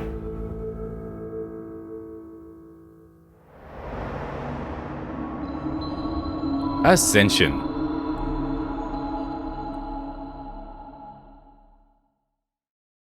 Mike, you come in 27-0. You are favored to beat Trevor Berbick for the WBC title. Do you think that the public, because of your tremendous and quick success, expects too much out of you from every fight? Well, no, Tom, I wouldn't say so, because when it really comes down to the facts, I really don't care what anyone expects. I'm capable and confident of my capabilities, and I'm sure of becoming the youngest heavyweight champion in history. Sure, overall, we agree that the path of Mike Tyson that he went through since his debut and up to the title opportunity can also be called Ascension. But still, if you think about it, at that moment he was building up his name and gaining experience, which Cus D'Amato was talking about when he was here. After having his time with 27 heavyweights, 25 of which were suffering from memory loss due to crushing knockouts, and putting himself on full display not only in front of the boxing industry but also the entire world, a young and unstoppable beast finally fought for the championship. His opponent was Trevor Berbick, who not that long ago won the WBC title and had a record of 31-4.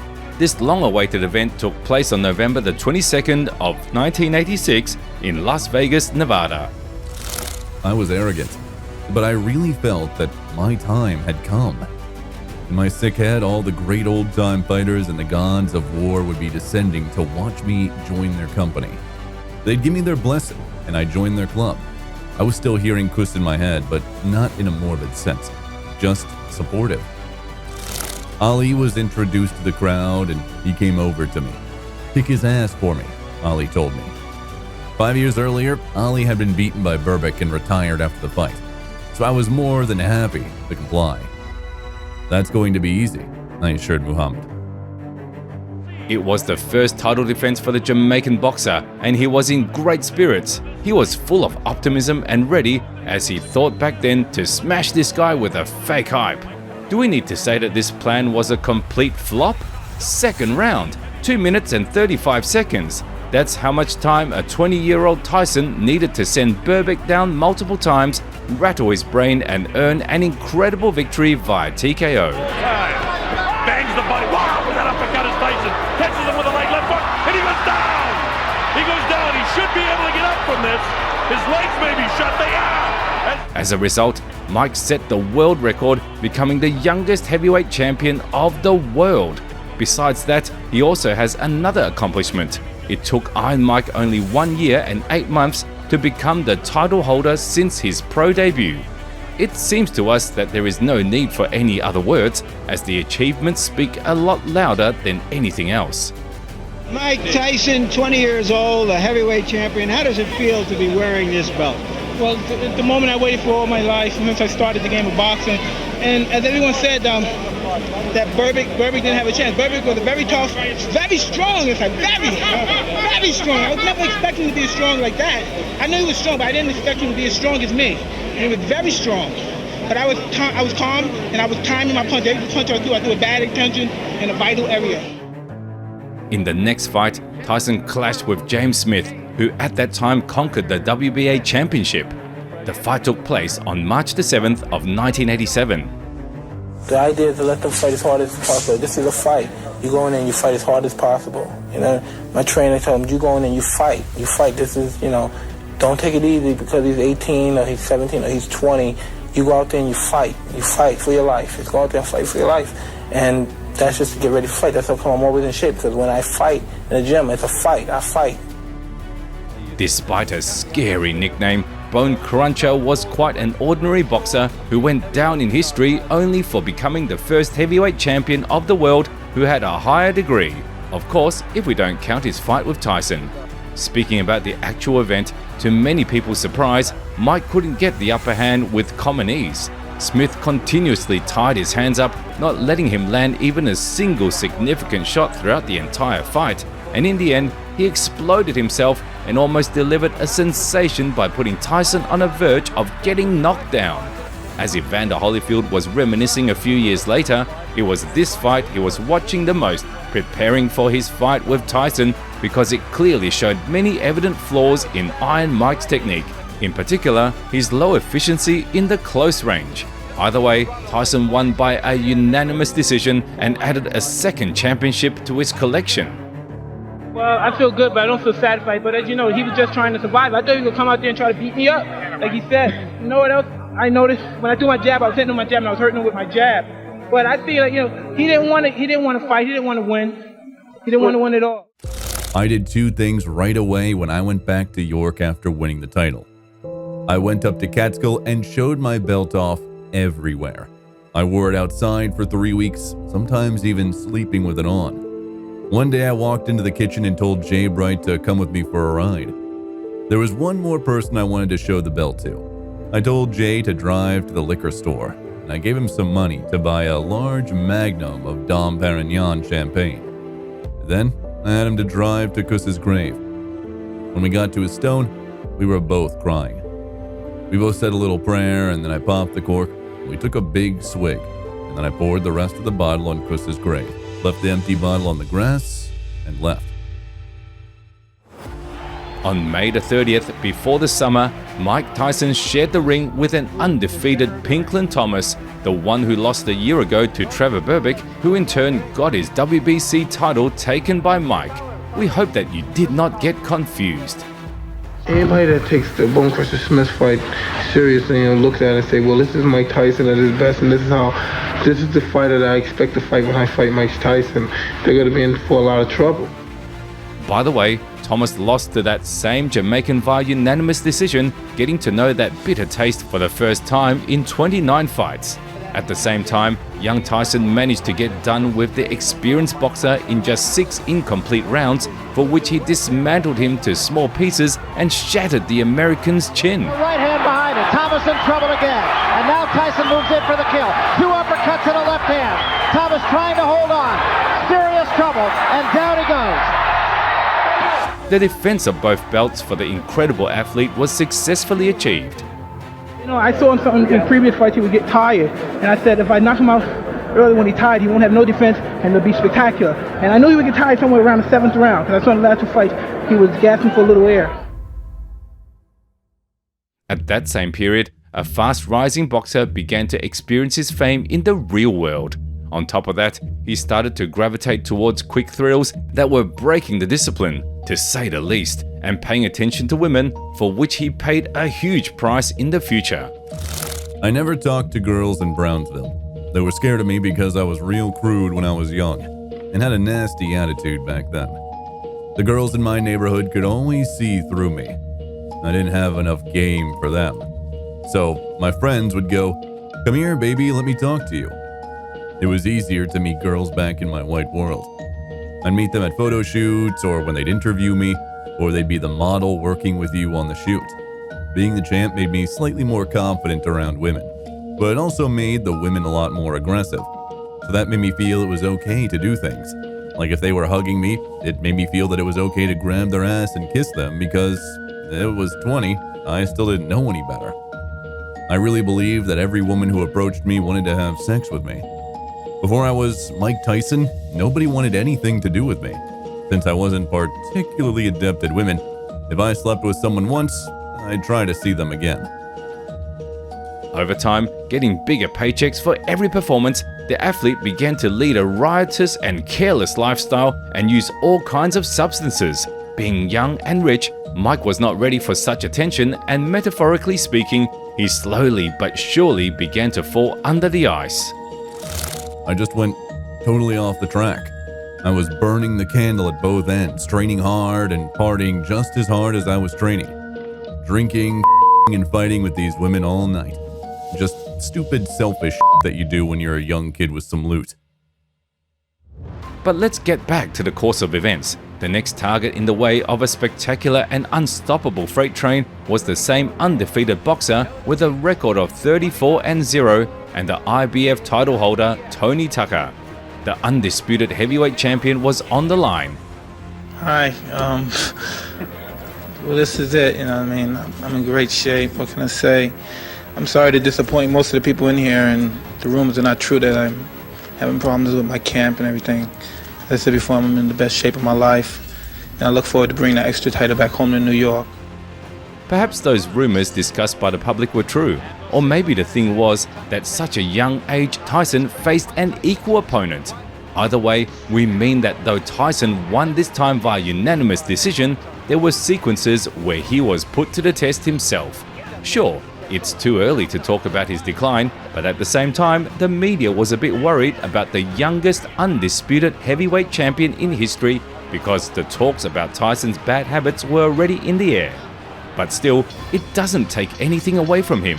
He courageously went the distance of 12 rounds and gave Tony Tucker the first loss in his professional career. Are you happy with the way you fought tonight? Not really, because I was trying my best to punch inside, but it just wasn't together today, and he was very intimidating. It was very tough. Was he a better fighter than you thought? It was very hard to tell because he did a great deal of holding. He threw very fast punches. It was true.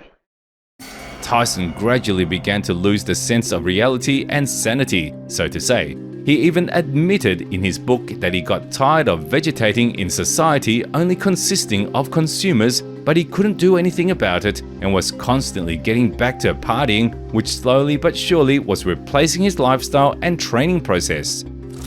I started to feel alienated from everything with this celebrity bull, and I had no one to talk about it with since Kus was gone.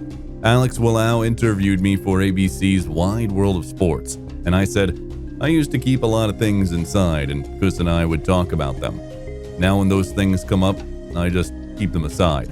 That's a sign of getting ready to lose it, right there. I was coy when he asked me about the girl situation, but he wouldn't let it go. Come on, you mean there aren't a ton of girls after the heavyweight champ of the world? They don't want me. They want the cash. I look in the mirror every day and I know I'm not Clark Gable. I wish I could find a girl who knew me when I was broke and thought I was a nice guy. Chris never told me it would be like this. He told me I'd make a lot of money and I'd have a lot of girls and I was going to be happy. But he never told me life would be like this.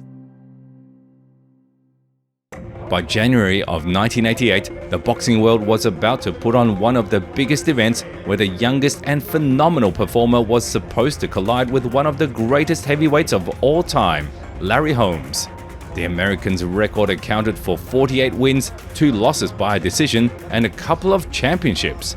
By the way, getting a little bit ahead, Holmes would go on to compete up until 2002, retiring on a winning streak and not experiencing any more losses via stoppage. But I don't see where he's so invincible at. I don't see the guy learn anything. I know the guy can punch. I know he fights all kinds of ways. And as he said that I say he's a dirty fighter, he can't help it because he don't know how to fight. And I think I can prevent all that he's done to other people from happening to me. Well, I don't plan anything different than for my last 32 fights because I've been so successful with the same tactics, and it would be ridiculous on my behalf to change. We broke all records for ticket sales. All the celebs were there. Jack Nicholson, Barbra Streisand, Don Johnson, Kirk Douglas. I got so wound up after warming up in my dressing room that I literally punched a hole in the wall. I'm just an animal sometimes. I turn from a rational to an irrational person in a tenth of a second. I think about being bullied as a kid and having my money taken from me. I didn't intend to put my hand through the wall, but I hit it a good shot. I had been warming up and I knew the wall was pretty solid. I was hitting it. Pow, pow, pow, and then boom. My hand went right through it. As we already said, at that time Mike's career was very slowly going downhill due to a huge popularity and attention weighing on him. Despite that, Tyson made up for his constant partying with his hard work in the gym and keeping himself in shape. Before the fight with Larry Holmes, our hero and the renowned veteran developed some animosity. Holmes wanted to show the young boxer that his pride and arrogance are put on and he should be put in his place, while Mike was looking to punish his opponent for an unwarranted trash talking. Overall, he managed to do so in the best way possible.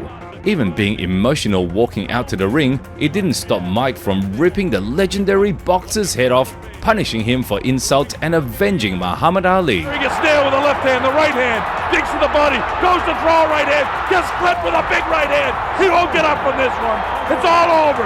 And this victory that was earned in the 4th round allowed him to be put in the GOAT status conversation. Well, it's great to have the name on my record. But everyone knows Larry Holmes was a legendary fighter, and if he was at his best, I couldn't stand a chance. He's a great fighter. I admire him very much. When I wasn't training, I'd wake up and open a bottle of champagne, order some caviar, some lox, some egg whites. I'd have 1 or 2 beautiful women in the bed, and I'd put on some Billie Holiday on the stereo. I was living a fantasy world. I never had to wait in line to get into a restaurant or a club. I'd date beautiful models, hang out with the jet setters. This was the world Chris wanted me to be a part of. But he also wanted me to hate the people in that world. No wonder I was so confused. The next title defense of Mike Tyson happened in March against Tony Tubbs, whose record accounted for 24 victories with 1 loss. I'm a fighter. I'm a hungry fighter. Even though it seems I'm docile outside, I want to win because they want to win. I want to win too. So I really would like thank you graciously to invite me to your country, and I look forward to giving you a good show. The 34th victory of a terrifying champion did not take too long. A former WBA title holder managed to last with Mike for only 2 rounds. For that time, Tubbs was trying to survive and circled around the ring, clinching with Mike, in other words, doing everything he could. However, it wasn't enough, and after eating a couple of heavy left hooks from Tyson, Tony collapsed on the mat with no chances to recover. Tell what the punch hurt. Tubbs is hurt. Tubbs is hurt badly. It was a left hook. A 30th knockout victory for Mike Tyson. He was effective because I planned it that way. I was looking for the opening because I planned for him to run. And then when I saw he came such a easy target to hit, I was just planning and planning. And he had his hands up very high. I was surprised that he had his hands up so high. And so I started hitting to the body and bringing it up in the middle. And then as soon as he brought his hands down, I saw his eyes and I aimed right for his eyes. However, Tyson was not happy and partying after the victory as he usually did. His wild, eventful and lavish life went through another rough patch. On the plane ride back to New York, Robin began throwing her weight around. She cornered Bill Caton and, according to him, said, "I'm Mr. Mike Tyson and I'm taking over." She demanded to see all the paperwork concerning my agreements with Bill and Jim. If she wanted to see the books, it was fine with me. If Jimmy had been there, I'm sure the situation would have been handled a lot more smoothly. He was much more of a people person than Bill, but Jimmy had to miss the fight because he was in a hospital in New York. He had lied to me and told me that he couldn't attend the fight because he was trying to locate some rare film footage of black boxers from the turn of the century. Nobody had told me that Jim was seriously ill. So when I got a phone call in my limo from Robin a few days after getting back to New York, it threw me for a loop. "Michael, Jimmy is dead," she said. I was messed up. I had known Jimmy for a long time. I had felt that Kuss had entrusted me to Jimmy, who was very close to Kuss. If Kuss was like a father to me, Jimmy was like a brother. So, you can imagine how my grief was compounded when I found out that Jimmy had been suffering from chronic lymphocytic leukemia for over 9 years, and had hidden his condition from me. What's worse, everyone had lied to me and told me that Jimmy wasn't that sick. Maybe that was why Bill was so insistent on giving me a police escort to sign the contract before I left to fight Tubbs. With the increase of the champion's popularity in the eyes of the public, his level of opposition was also getting better. In fact, it was already clear when Tyson was put against Larry Holmes, who he stopped in the 4th round. We say that because Tyson's next target happened to be Michael Spinks, another renowned, legendary and undefeated boxer of that time, the fight with whom caused a lot of noise, hype and attention from the fans. June the 27th of 1988. Well, Monday night, next door at the Convention Center, Mike Tyson against Michael Spinks. The bout they're billing as the fight to settle the title once and for all. But in recent months, Mike Tyson's biggest battles seem to be out of the ring, and none of these issues appears to have an easy resolution. The wedding bell blues began for Mike Tyson and Robin Gibbons shortly after they were married last February. In March, Jimmy Jacobs died. He was Tyson's confidant and co-manager. The young champion remained contractually bound to Jacobs' partner, Bill Caton. Success in boxing history. But then, promoter Don King took a more visible role. I'm not a musician, I'm not a scholar, I love fighting, you know what I mean, it's in my blood, and I'm sure you have been around fighters the vast many years you've been, you know how it is, you know, you just love it, you know what I mean, a lot of people look at it as barbaric and crazy to think that, but maybe it is, but I just can't help it, I just love fighting, I love it, actual in the ring comeback, it's great, it's nothing like it. Spinks entered the ring first. I decided I'd work on his mind a little bit, so I entered the arena to the sound of funeral music. I walked slowly up to the ring. I looked at the audience like I wanted to kill them. I just wanted to create this whole ominous atmosphere of fear. I was 100% aware of the audience when I was moving. My every thought was to project my killer image, but I also wanted to be the one with the audience. I started doing my out-of-body stuff so I could be one with them. So when I got into the ring, I could just lift my arms and the audience would go nuts. Then I would see my opponent's energy leaving him slowly. Spinks was already recognized as the icon in the sport, whose greatness only fortified with time, while Tyson was gradually laying his path to be called that and get deserved respect. The mere fact of this fight being organized was enough for the fans' hype and anticipation to reach a whole new level. Two undefeated champions clashed in a competitive battle to identify the best boxer of modernity. What can be better? Everybody expected a ruthless brawl with tons of blood and an emotional roller coaster.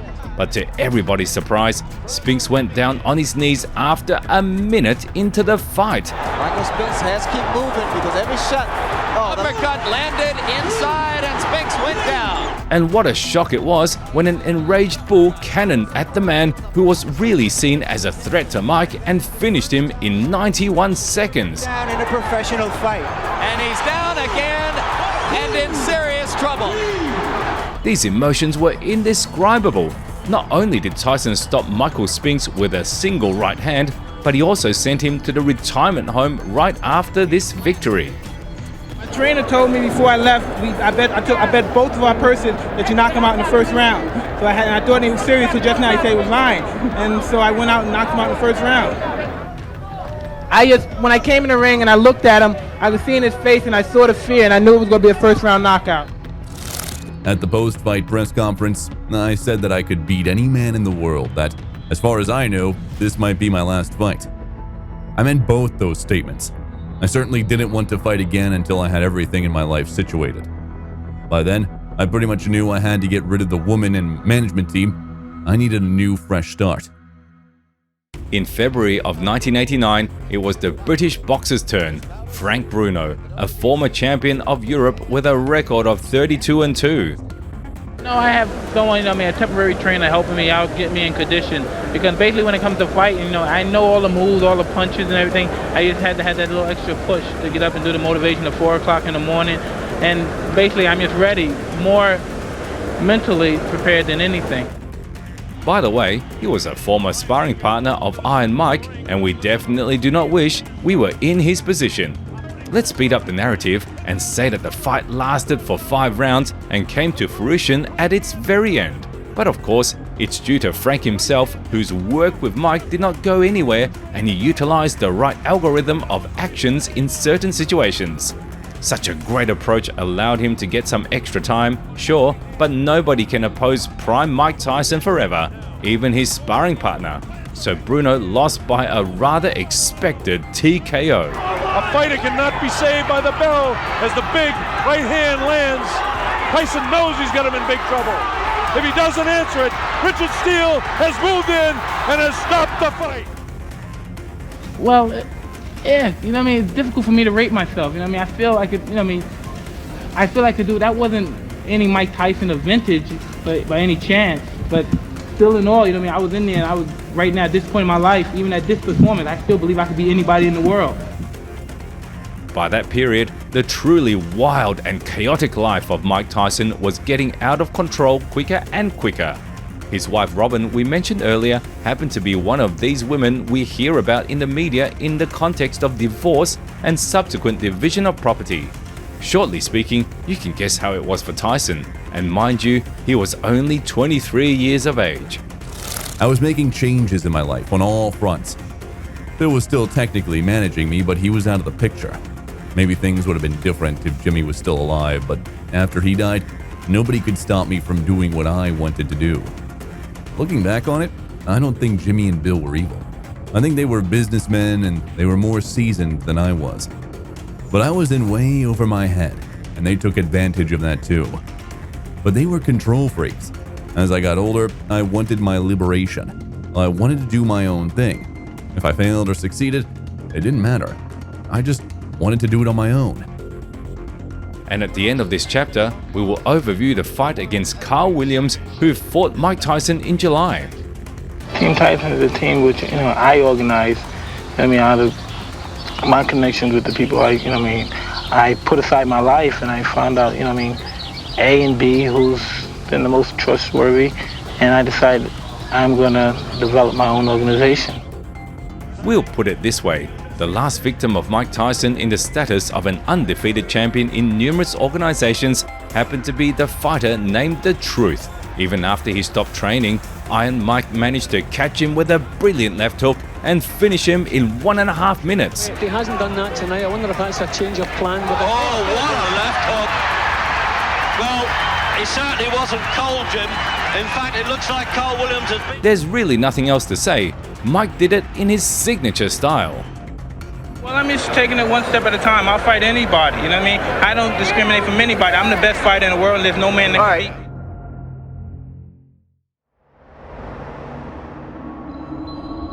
me. Breaking point.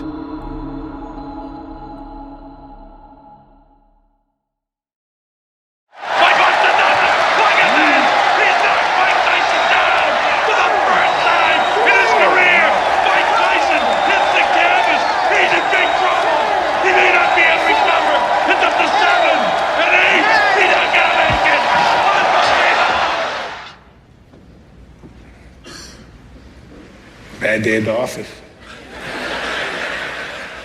You know, I didn't think I was going to lose, but I didn't know how I thought I could have won. I wasn't training properly. I was beating everybody even though I wasn't training. I was supposed to be practicing, this is another word I learned too, abstinence. You know, I couldn't even say abstinence, how I was going to practice it, right? We truly think that the next chapter is a breaking point because the events we are going to describe further on happen to be a critical time in our hero's career and life in general. After 6 successful defenses in a row, meaning all belts, Mike Tyson lost all of his motivation and fully committed to a careless lifestyle.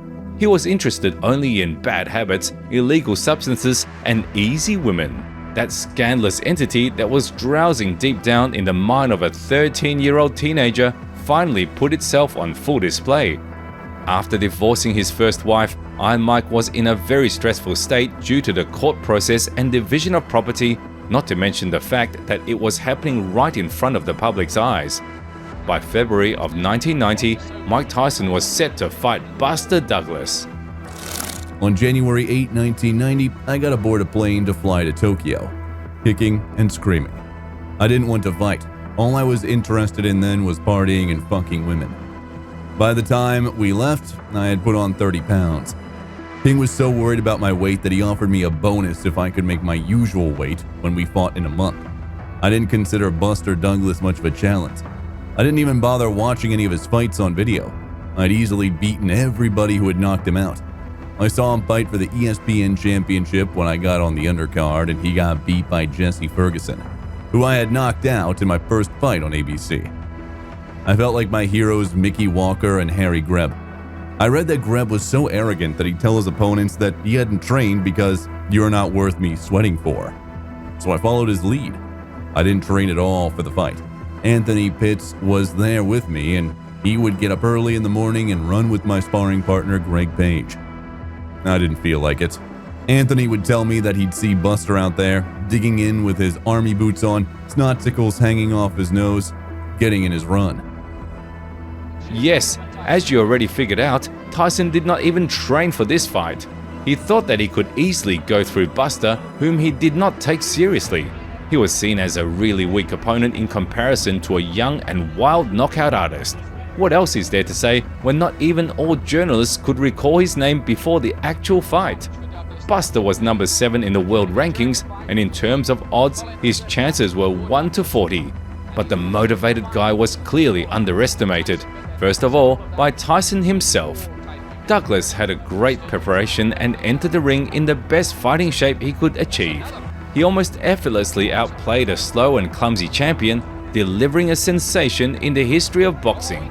Iron Mike went down in the 10th round. He would be pretty well advised to just keep on working behind that jab and look at that right uppercut. Then the left, and Tyson is down! Tyson is down for the first time in his career! And the title could be slipping away. When I hit the canvas, my mouthpiece came out as the ref was counting. I was trying to stumble to my feet and grab the mouthpiece at the same time. I was operating on pure instinct. I was totally out of it. The ref hugged me after he counted to 10. I walked back to my corner, totally dazed. I was chewing on my mouthpiece, but I didn't even know what it was. "What happened?" I asked my corner. "The ref counted you out, champ," Aaron said. I knew it was inevitable. I was from early on in that fight. I didn't do the post-fight interview with HBO. My head was still ringing. I must have had at least 1 concussion.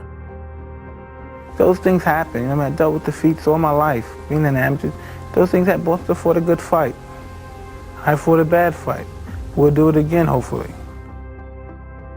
I guess we really don't have to say how huge the noise was around this fight and its outcome in particular. In fact, many people did not really care about the new champion. Everybody was talking about Tyson's loss. And by the way, he admitted in his book that he was actually happy about it. You can take it as a form of masochism, but he was truly happy. Because in the end, this defeat made him even greater. But that's a different topic. Mike's life running at full speed was not slowing down. Even after the first loss, people were talking about him at every corner. But the guy did not care about all of that, because at that time, he experienced something more tragic than some knockout in the ring. In the midst of all this confusion, my sister died. She was the only person who wasn't afraid to put me in the deep check. She always was my protector, even right until she died. She was pretty obese, and her husband told me that she had been doing cocaine the night before. I really hoped that she wasn't doing it because she was depressed about me. My sister was really something. I tried to give her money, but she didn't like to take my money. She was really comfortable with her ghetto life. She never sweated me for anything.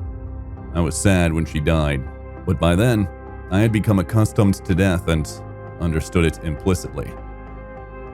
But life goes on. Mike Tyson's assets continued to grow bigger. He was in demand everywhere, at every show, any country, any city. Is boxing news. What else? The WBC, that's the World Boxing Council to you and me, wants heavyweight champ Evander Holyfield to fight Mike Tyson as his first title defense. But Holyfield, you see, as we all know, is going to fight George Foreman in April. So the WBC is going to arbitration to try and force Holyfield to see things their way. If the WBC wins the arbitration and Holyfield fights Foreman instead of Tyson, then he would be stripped of the WBC title.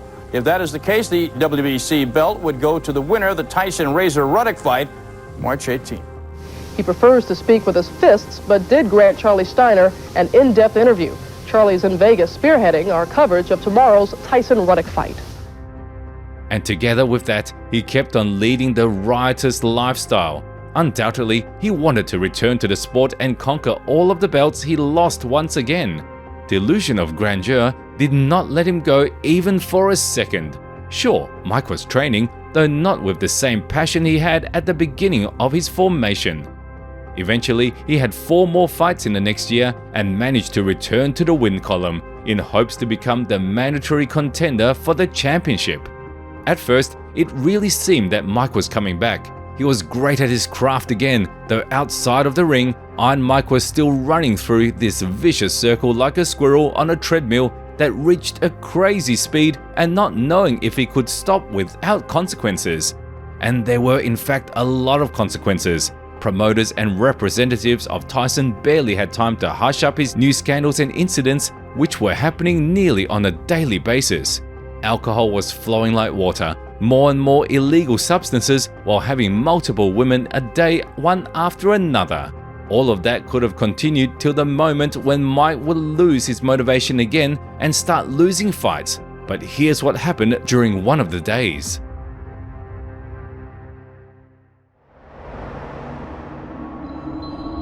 Prison.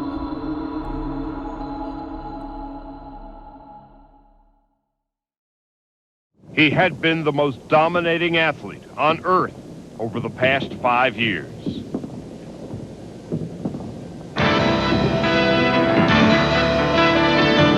His rise was meteoric. His fall from grace seemed to some inevitable. A grade school dropout who received his education on the streets and in the gyms.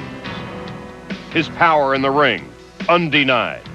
However, his life away from boxing was rarely his own.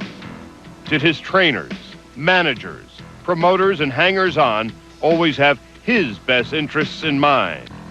Or were they simply milking the golden cow dry? This man-child of the promised land is now a convicted rapist. We won't beat around the bush. History taught us long ago that if people don't learn from their mistakes, it ends very badly for them. Well, a rude and spoiled 25-year-old guy in the face of Tyson couldn't avoid learning such a valuable lesson. Continuous partying, promiscuous sexual relations, and divorcing process with rough consequences, and the only intention to rip off some money from him did not bring any clarity in Tyson's mind. So life decided to get through to him from the other angle. About a week later, I was in the car with my friend Wee, who was driving. He got a call and his face dropped. Mike, our summer is up. Someone said you raped her. Wee said with disgust and threw his phone down. What? Who the did I rape? I said. I was thinking to myself that maybe I had disrespected one of my street girlfriends and they were playing me. When did this happen? Where did this happen? Asked Wee. Indiana, he said. What the happened in Indiana? I told him how this girl Desiree had came to my room at 2 in the morning and how I had dissed her. I was told that she had called my house in Ohio the day after we were together, but I never responded. The next day, it was on the front cover of every newspaper. Now all these non-talented comedians were doing Mike Tyson the rapist jokes.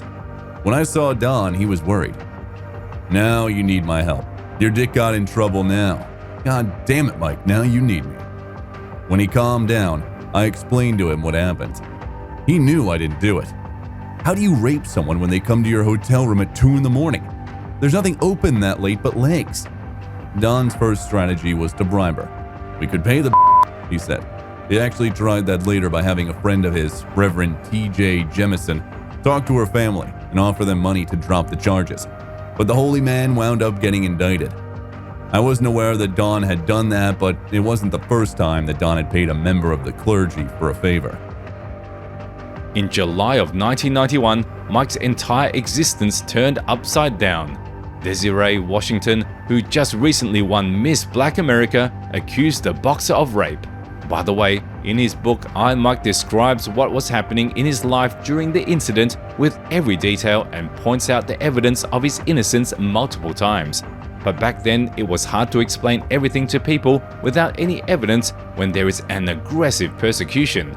So it turned into a full-blown scandal with subsequent trial process.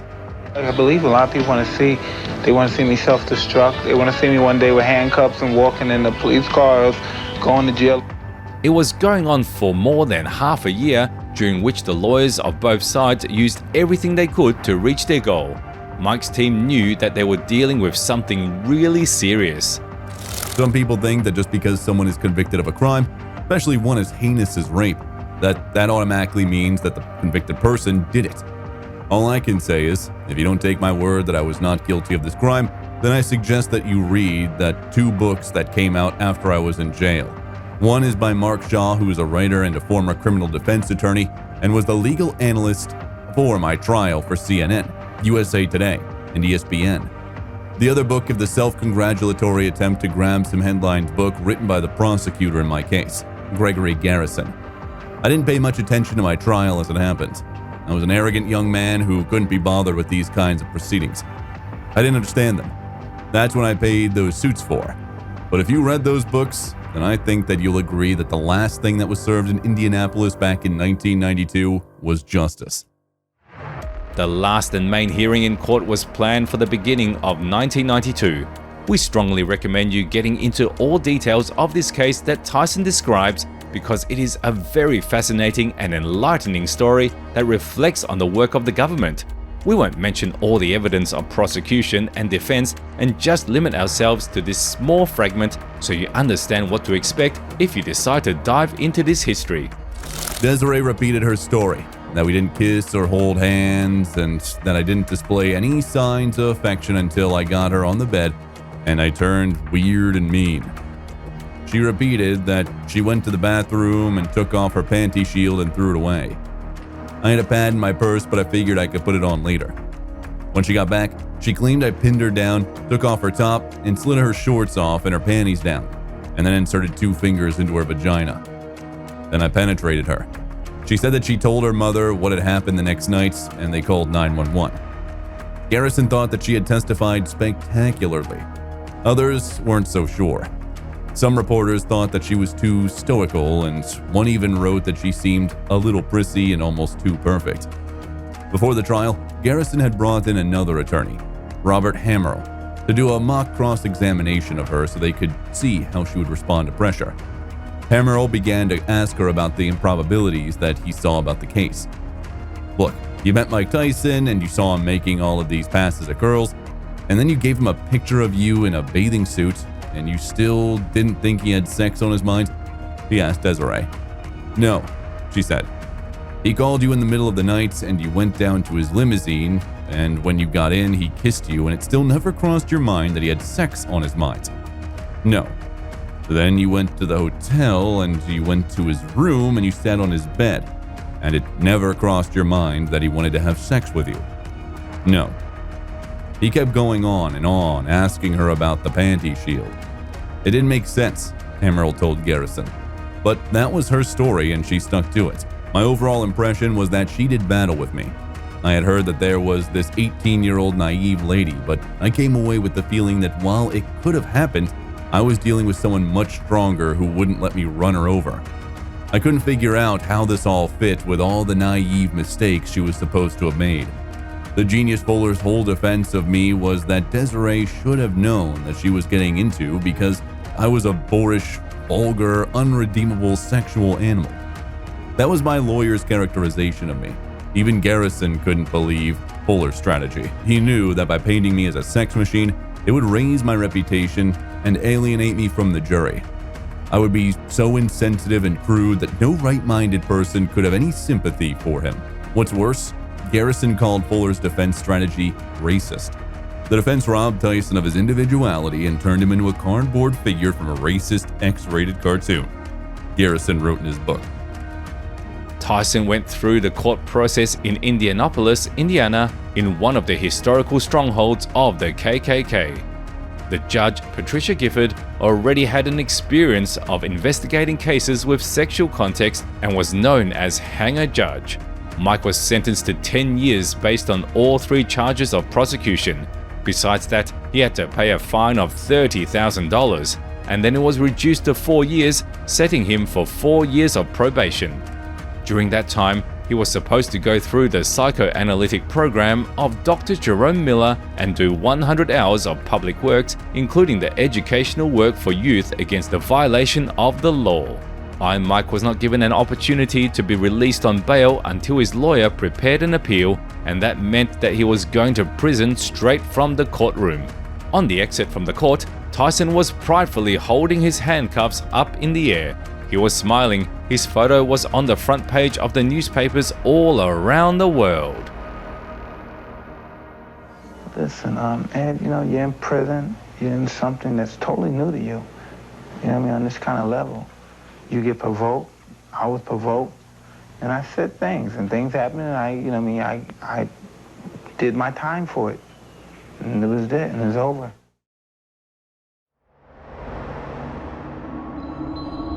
Release and comeback.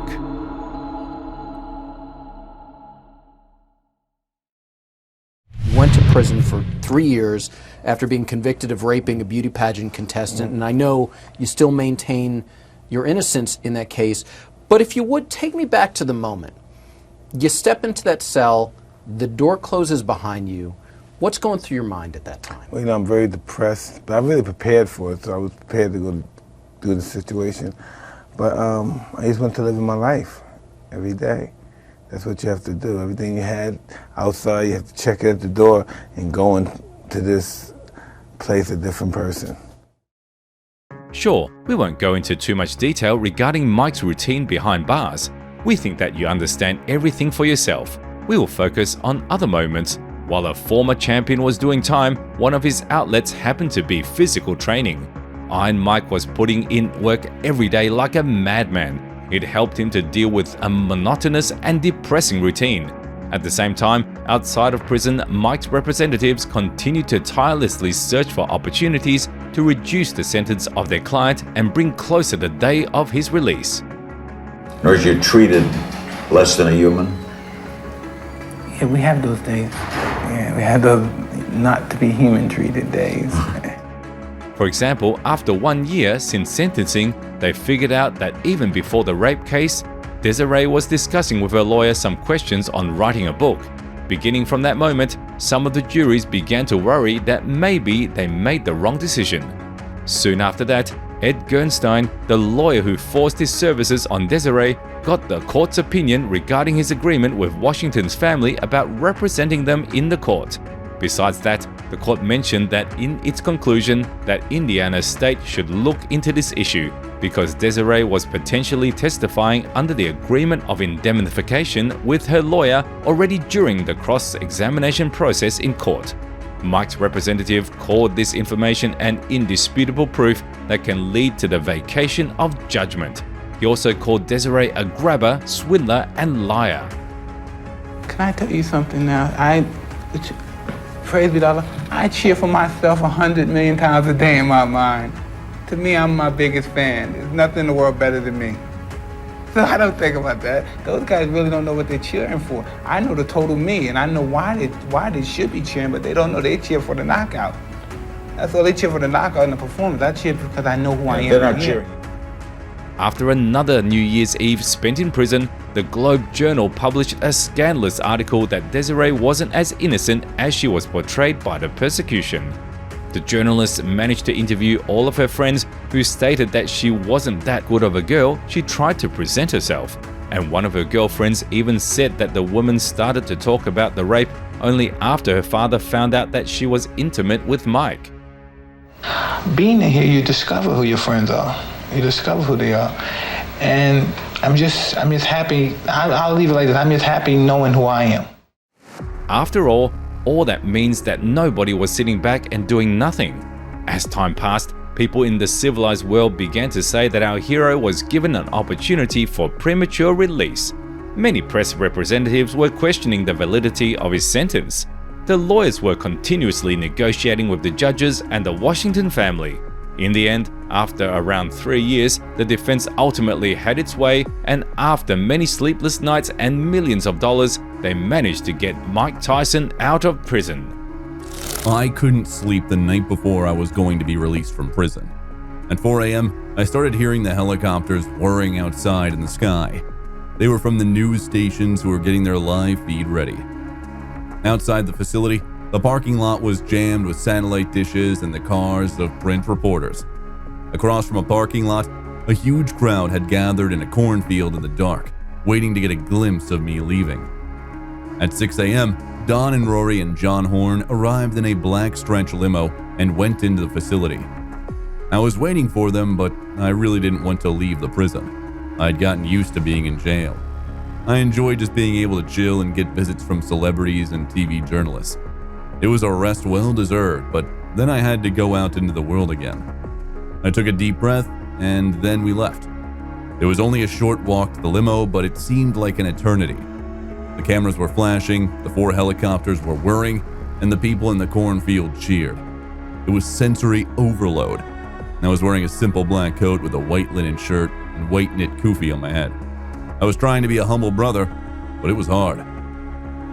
In 1995, Iron Mike was released from jail. These 3 years significantly changed the guy. As Mike said himself, he learned what real life was, how to be a good judge of character, and establish social connections. Though it was just the tip of the iceberg, we won't get to the bottom of it here. I'm Dave Cotton with Headline Sports. Former heavyweight champion Mike Tyson made his first public appearance this afternoon since being released from prison Saturday. At a news conference at Gund Arena in Cleveland, Tyson read a prepared statement regarding the business aspects of his boxing comeback, including the fate of promoter Don King. Don is the greatest promoter in the world, as we know, and I have chosen Showtime to be my television network. I have enjoyed my relationship with him both as a boxer and as a boxing commentator.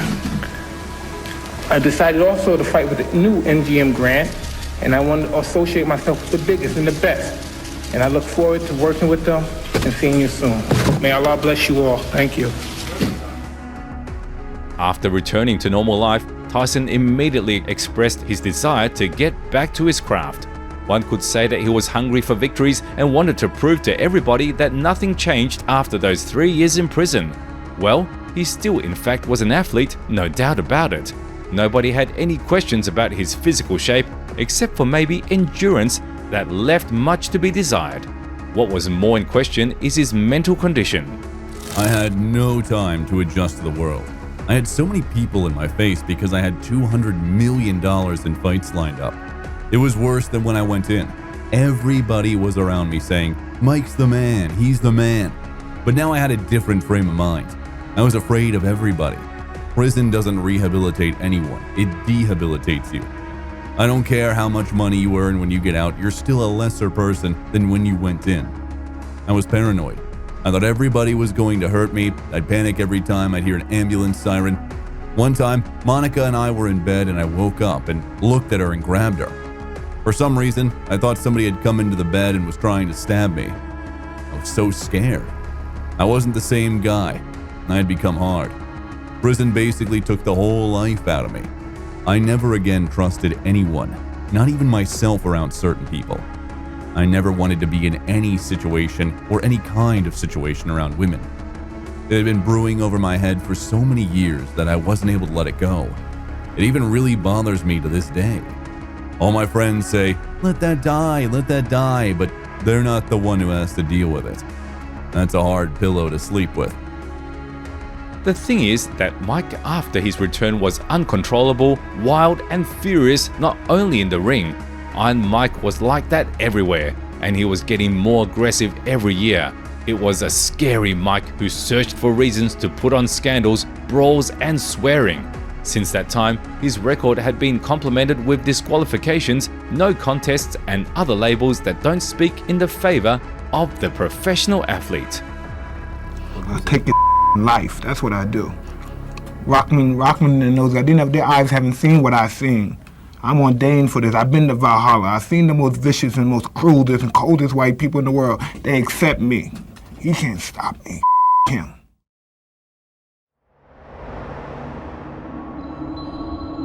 Finale.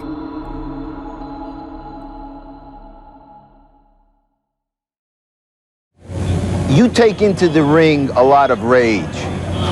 Does that work for you or does it work against you at times?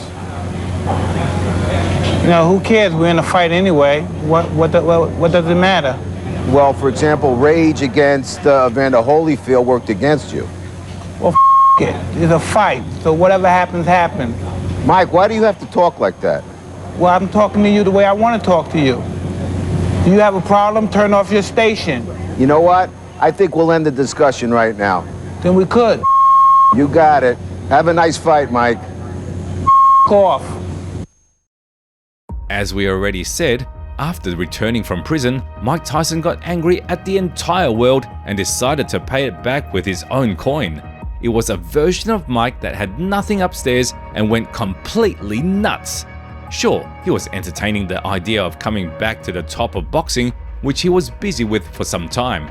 But in hindsight, it's clear that this version of Mike was likely doing a favor to the entire industry and loyal fans who believed in his infallibility. Yes, he was training and keeping himself in shape in prison. However, those workouts and other elements of professional preparation couldn't hold a candle to his approach before his sentence. You haven't been in a real fight in about 4 years. So are you concerned how your body's going to react to the punishment? Well, I haven't been hit too much when I was fighting either. Peter McNeely and Buster Mathis, who are former felon and champion of the world, managed to beat, were not even half as good as Tyson's opponents that he piled up while defending his status at a younger age. And we say that with no bias or any doubt. But to be fair, we got to mention that nobody was looking to put him against champions right after prison. He needed to get his confidence back with easy victories. I expect the worst to happen to me in life. I expect people to dump on me in life. I'm not going to allow it to happen. I'm going to fight all the way to the end, but if it happens, it's what I expect to happen. And when it does happen, I just deal with my situation. I mean, I'm not no church boy, and I'm not no saint, and I'm not no evil villain either. Sure, at first our hero was aiming at the championship and returning to roots, which was supported by the subsequent victories against Frank Bruno and Bruce Seldon. However, he wasn't a heavyweight of an elite caliber anymore, if we're being honest. And Mike was not willing to take any decisive actions and over time began to focus on partying again, and not on his craft and hard training all day long. I'm not about saying I'm the greatest. I'm not into that all-time great stuff. Whatever happens, happens. You know, I'm just in here to win fight. This time, when asked about possible reasons for a loss before prison time, Mike stated that it wasn't for his lack of brains, but an intentional ignorance towards his opposition and development of the sport. It seemed like those 3 years that Tyson spent in prison were not that significant, but in reality, it is a rather long period of time, because during that time, the sport continued to develop while Iron Mike was simply regressing. He was very well aware of what it would lead to.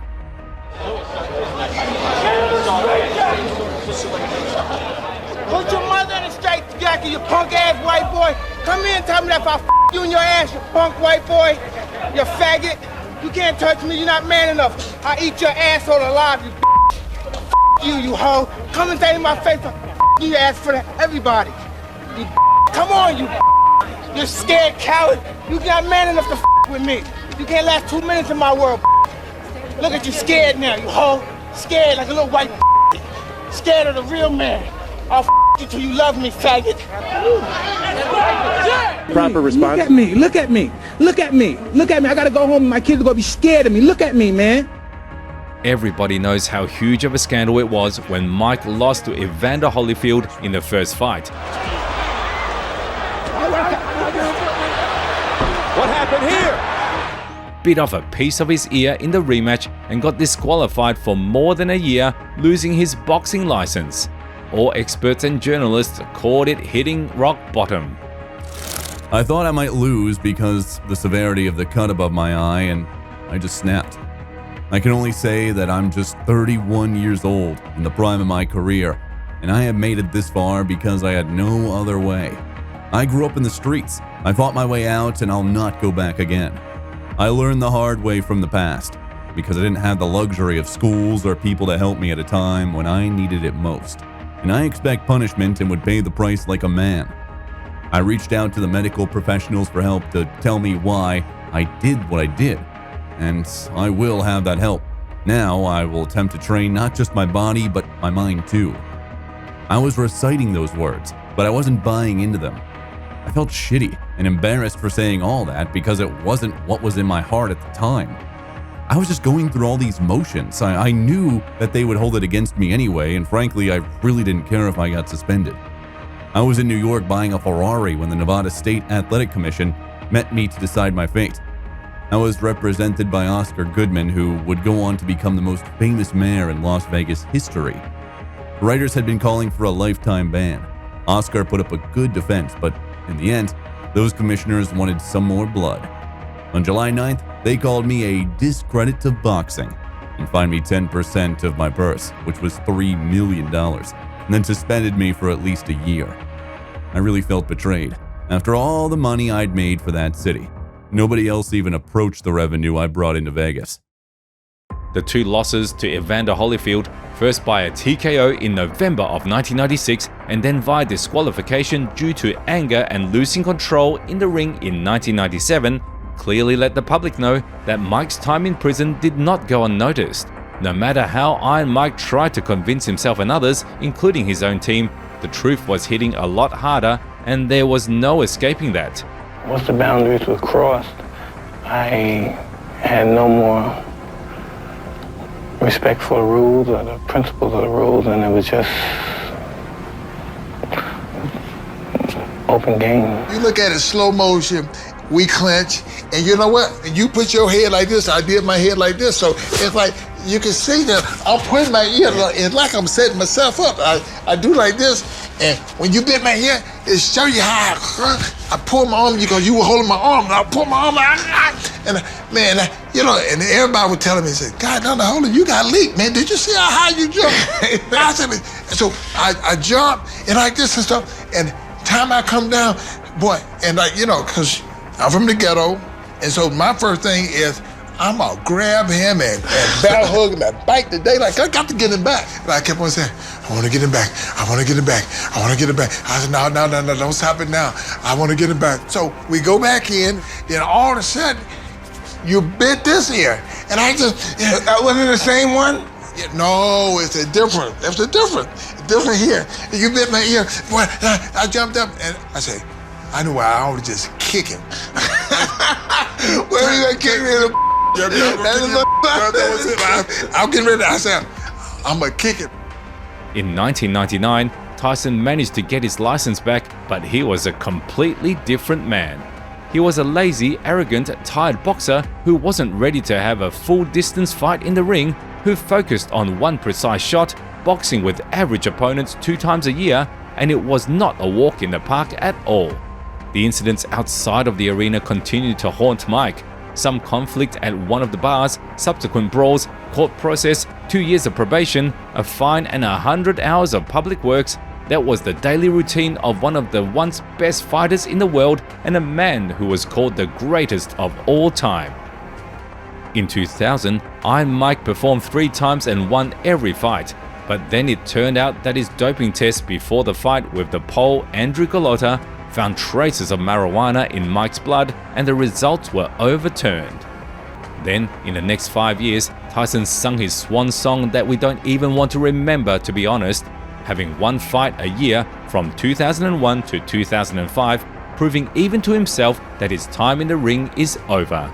The thing is that after getting back his license, Mike wasn't the same, so to say. Besides all other reasons that we mentioned multiple times, there was a new one: age. Sure, for a heavyweight boxer, Iron Mike still had it, but not many people consider that he began to lose motivation even before prison, consumed all kinds of substances, tarnished his discipline, and stopped taking such a vicious sport seriously. The professional career of Mike Tyson ended at the age of 38 on a streak of 2 losses by stoppage and not the highest ranked opponents. Mike, first let's start with you. Did you want to continue? Well, I would like to continue, but I saw that I was getting beat on. I realized I don't think I have it anymore because I got the ability to stay in shape, but I don't got the fighting guts, I don't think, anymore. It was so bad that by the end of his journey, Iron Mike was left empty-handed and desperately needed money to pay his debts. He tried to make money from exhibition fights in 2006, organizing a so-called Tyson's World Tour, but the fans did not like his very first performance and it was put to a stop. You know, took a long time to grow up. It took a long time to grow up and deal with the responsibilities of life because, you know, when you're boxing, you're playing rugby and football and all that stuff, whatever you're doing, you're living a life of Raleigh. You're living like a kid, you don't have many responsibilities.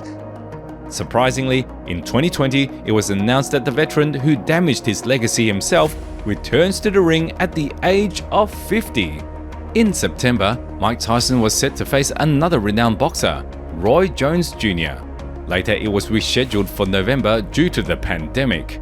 As a result, the judges gave the veterans a deserved draw, who really managed to please the fans with good boxing despite a great age.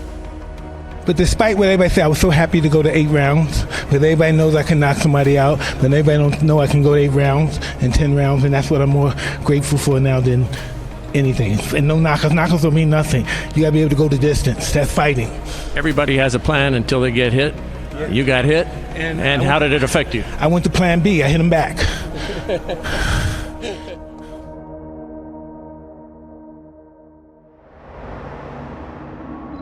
Epilogue.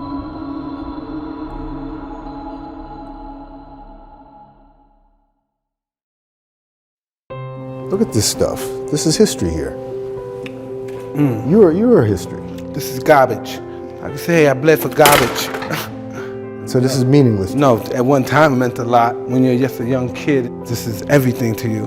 But then you realize your priorities change. And you just want your children to be happy and do nice things, and that makes you happy. This is nothing. This is just nothing, man. What makes an exciting fighter is his ability and willingness to want to hurt other men. That makes for great fights and superstars. When I was in the ring, I protected myself as an animal, like a dog in a pit. I was there to entertain the audience. The more I hurt someone, the quicker I hurt him, the more adulation I got from the crowd. I fed off that. Today, they don't dream about hurting their opponents. It's like the wussification of boxing. Sugar Ray Robinson, Rocky Marciano. Those guys were going to die for that belt. You'd have to kill them to get it from them. A lot of people have pronounced the death of boxing, but I think that's a little too premature. Boxing will come back. Trust me. It's been around almost 200 years legally. It's not going to die easy. Just wait until we see the next really great heavyweight fighter. That will be a sight that we'll want to see again and again.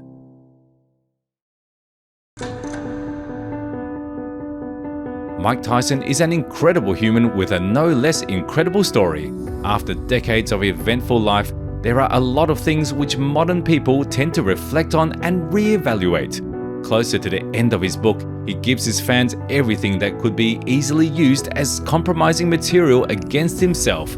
And we believe him, because all those words that he said are about him. First of all, he says them for himself. And if he is not honest with himself, how can he be honest with other people? Mike Tyson is a many-sided person. If you noticed, we didn't even try to overcome the aspects of his personal life in this video, focusing on his journey in the sport, because otherwise the timing of this film would be twice as long. He is a great and strong man who literally grew up in the streets with rats and dogs, forced to fight for his existence from the very beginning. Throughout his life, he committed so many betrayals and was betrayed so many times that he doesn't believe anybody anymore. He lost dozens of close people, if not hundreds, including his closest family circle.